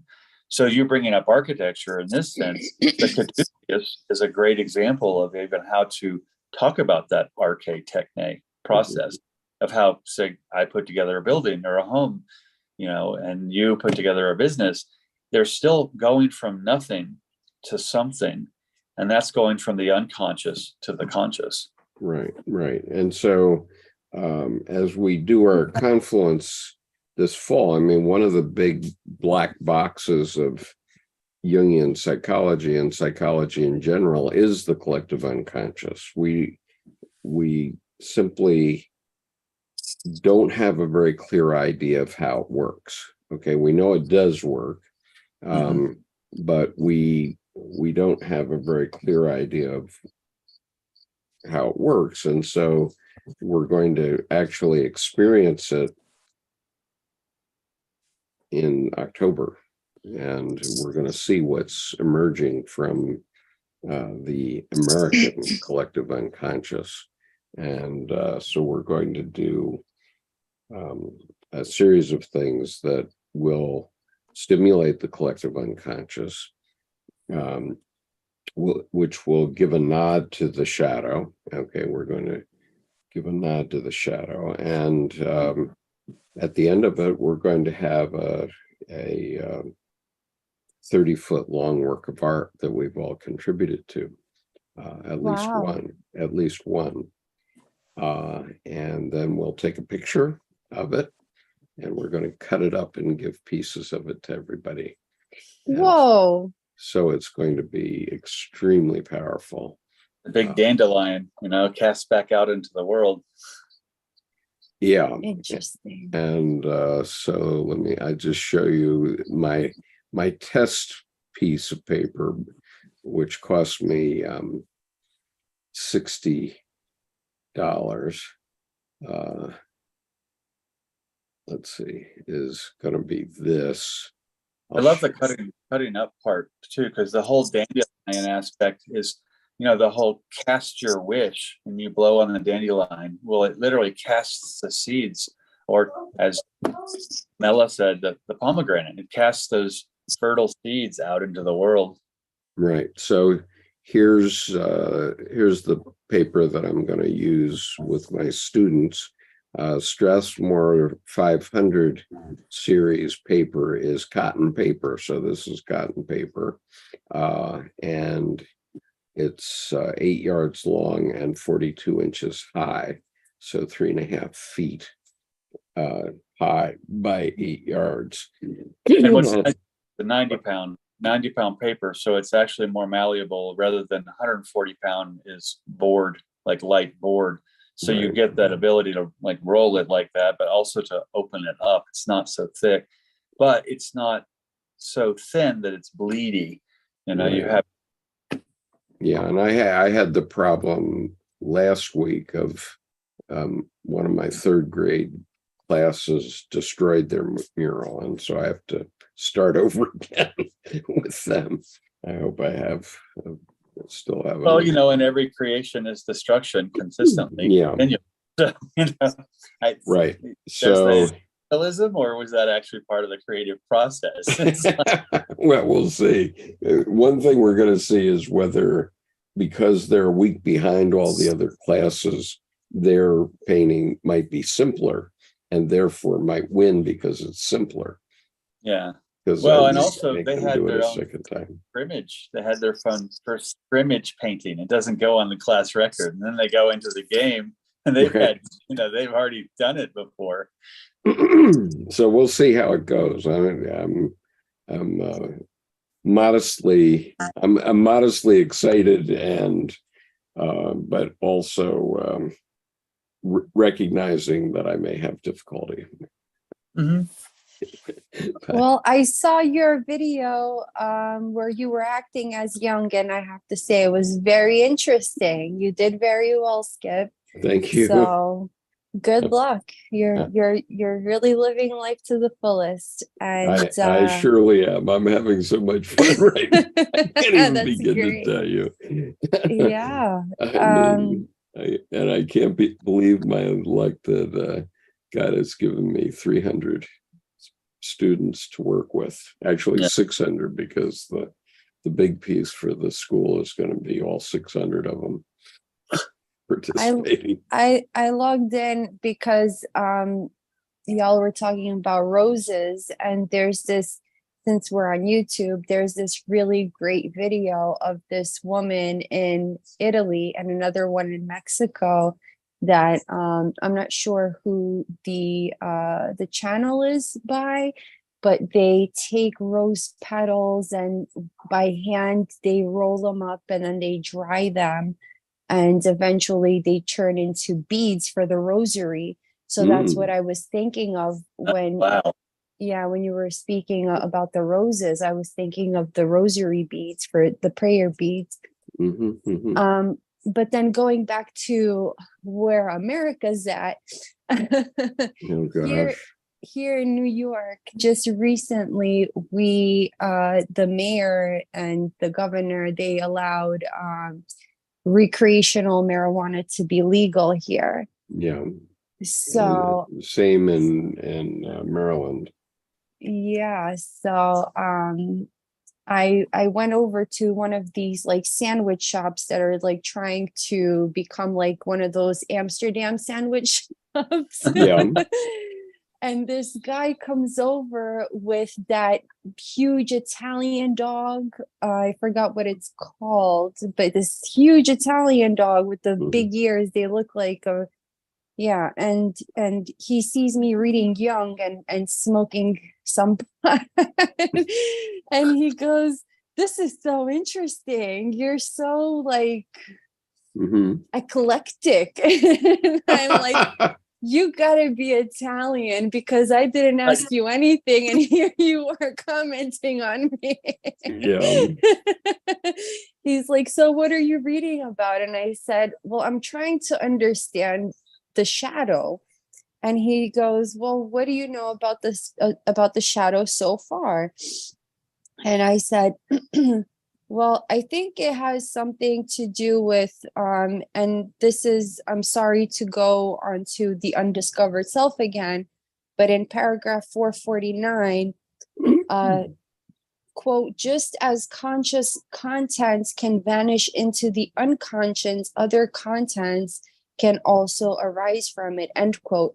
So I feel like I told him, I think that the shadow is basically everything that you've done in your life following you around. And there it is, just like your actual literal shadow, there to remind you that whatever sort of like, I don't know, like metaphysics, whatever you put out there, the things that you have done before are going to sort of like float around you, whether it's like in your psyche or like just in your subconscious. It's going to be there getting ready to blend into whatever action you do, so that the reaction is a reflection of both the current action and your previous actions.